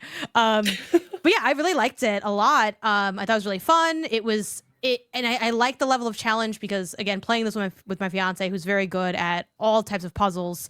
We had times where like he figured something out. We had times where I figured something out first. So it was a good like balance of that, which you know, if you're playing any game with anybody, especially a puzzle game, that's one of the challenges that I kind of like imposed on this game, right? That's like something I made. It's not part of the game, but it's can we really be doing this together, or did you solve it already? And then you have to pretend not to, you know, that flow. But I found this to be super fun to play with somebody else. Again, we had that challenge of it is point and clicky, and we were playing with the controller, but I just made him do the controls because I'm like, I don't like how it feels, and it's too hard for me to click on stuff. So I just get to dictate what happens, which is great. Great way to play Rise of the Golden Idol. Yeah, I really like it a lot. the funny thing about it, just mood wise for me, is it's rare that I'm in the mood to play it. Like I even when the first day I played it, I was like, I don't know if I want to like sit and then I gotta look at this and I gotta think about this. And it's kind of like it's a great game, but it is a little bit. It's a very specific vibe, you know. It's a little bit of a drier vibe to me, as someone that isn't just like automatically like thrilled at the thought of deducing something, even though I do enjoy it. And then when I played it, I'm like, this is great. I had a great time. And then, you know, a day passed and I like forgot what I had learned about liking the game. Where it's like, I know I like this game. I know I enjoy playing it. But the thought of having to kind of, you know, it sits in that realm of going to the gym where it's like, I know I'm going to feel better if I do. I know it's good for me. I know I like it. And yet, does anyone else want to just sleep in? Like, so I'm really hoping that I stop dragging my feet on continuing Res of the Golden Idol because I, you know, live very late to the party, but still really enjoying it. Frankly, enjoying it enough that I probably would go back and play Case. I do think there's similar gameplay if you want to go in order. I think that makes total sense.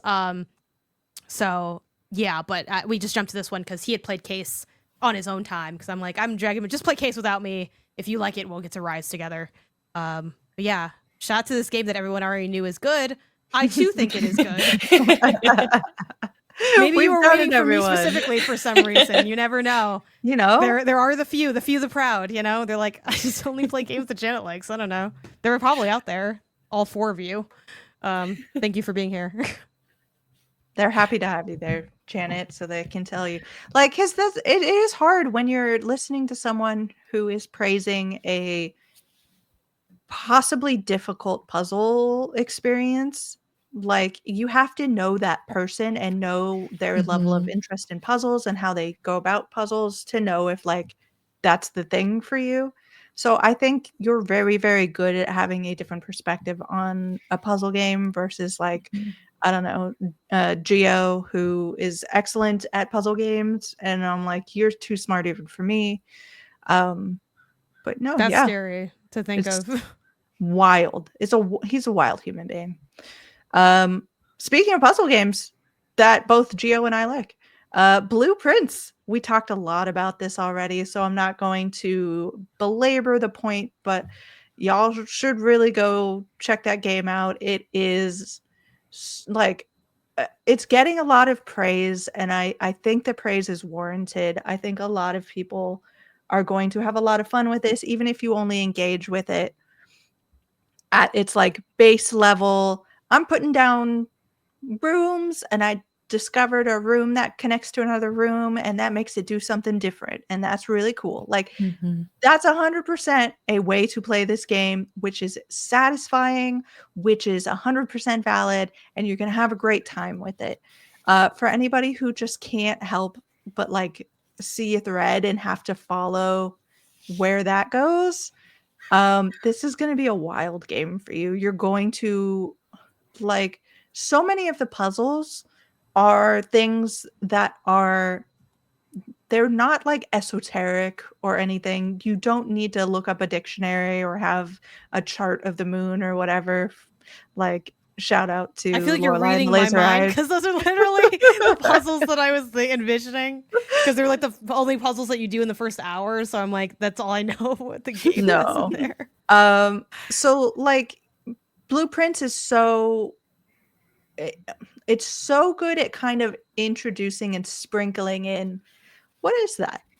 Why is that? And like leading your curiosity to things, which is where I first went from, let's say, level 1 to level 2 of like, why do I keep seeing this motif over and over again? So I grabbed a notebook and I was like, every time I see a room with this, I'm going to note it down. And then you come across some, like, you let that lie and it's like, okay, I'll just have that information. And then you stumble across a room where you're like, oh, this is the thing with this is the connection. And you have those moments all the time. Some of my favorite discoveries are things that are just so now you know, and it's just like there was no thinking involved. I just never considered even doing that before for some reason, and now I have. I'm like, dang. And the really cool thing about this, it's kind of like, you know how when you played Luigi's Mansion, as we all did, um, at the end you had like a certain kind of mansion depending on how much money you had collected. Like it gave you that like Classist ass game, man. That's that's crazy. what I'm saying. So at the end of a turn or like a run of this game, you have a screen that pops up that titles all of the like rooms you found, all of the types of rooms, all of the like items you found, all of the treasure you found, and tells you what kind of mansion you built. And it's so like sometimes it's just so insulting. It's like, I don't know, I guess it's an okay mansion, whatever. But sometimes it's really it leads you it's its own like hint to lead you to things. It is a roguelike in that sense where you do a run, you put down rooms to this mansion, and then maybe you run out of like rooms, maybe you have bad like draws and you run into a dead end and you can't go anywhere, and that's the end of your day one. And you go, okay, take a nap. Everything resets. You no longer have your tools, you no longer have your money, you no longer have the house setup that you had anymore, but you will almost always come away with some kind of knowledge that boosts you on. I'm like, okay, now I know to look for this and to add for this and to there are also a lot of just permanent upgrades that you will find throughout, and they are usually pretty easy to find. I think the only negative I have for blueprints is there is an element of luck to it. And you kind of get to mess with this later on as you get farther in and you find more like harder to find rooms. But there is always that element of like when you walk through a door, you get like randomly selected 3 rooms to choose from. And if you're looking for a specific room to connect to a specific room, it can get a little frustrating when you're like, I just want this room. It's all I'm looking for right now. But I think in most cases, the game is really good about no matter what run you're doing or what you thought your objective was going to be, giving you something. So every run, like there are very few runs where I'm like, oh, I didn't really accomplish anything that run. Like, I don't know if I had any runs like that, actually. I think there was usually something that I picked up during a run. And so, yeah, it is a really well-designed game that I think it's just going to be fun for people to play. And it's going to be an obsession for some people, you know? So, yeah, go check that out. It's really good. Everybody go check that out. I do want to say I didn't put it down, but I have been playing it. I want to say that like I mentioned Grun, and I think the pipeline for me is like Grun is your level 1, right? Then you've got Blueprints, that's like your level 2, and Outer Wilds is like your level 3. So this is like the trifecta, and I think the great like stair step to the kind of puzzle game that I love, which is very much like that curiosity driven, observationally driven puzzles. I don't like puzzle games where they're like you said, that require a ton of external knowledge. But in these 3 games, if you are able to take the time to observe what's going on, and like in Grun, it's a very quick mental note. Blueprints, maybe if you wanted the notepad, you could write it down, but I think you can retain a pretty good amount even without a notepad. Outer Wilds is like, you probably need the notepad for sure. That's like the trifecta. And I think those are like my 3 current favorite puzzle games right now, just to think about. So to frame it for anyone who may be interested. And if you like any one of those, I think you might find some joy in the other 2. Yeah. Okay. I think what else have I been playing? I've got 2 games here that are kind of cheating. Because I've not played them, but I did get to see a behind doors, hands off preview for both Moonlighter 2 and Winter Burrow. Gaming with your eyes. Gaming with your eyes, everybody. It's the new gaming with your hands. 'cause I don't know. That's how I played Grimshire, because the line was also too long. I was like, well, Yeah. also, I think too, like the dev was like intensely watching whoever was playing, and I like to be able to like, you know, pick up and dip on a quick turnaround that I feel like could be offensive to some, but it's like this is my process. Like, just Yeah. just let me do it this. happen. So yeah, I was too scared to play. I was like, I'll just look at it.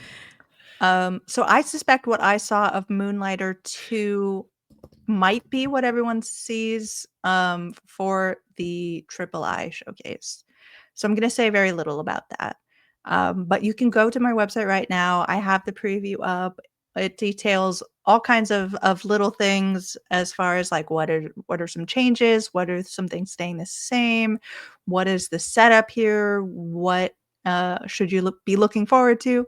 So please go check that out. Winter Burrow is a game. It showed up originally at the Xbox showcase, I think last summer. I love this game. I'm so down for this game. I played it again at PAX. I have been so in tuned with it that when I started watching this behind closed doors, I noticed immediately that mouse was not the same. It's not the same mouse. And they're like, yeah, no, this game has gotten a massive assets overhaul. Not terribly surprising. Yeah. Okay.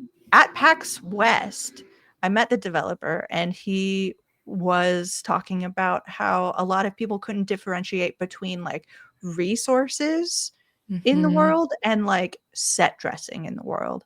Yeah. So I think that prompted a lot of thinking about what the art looks like and what the scenery looks like. It's still gorgeous and beautiful, but Cool. I think it takes care of a lot of those issues.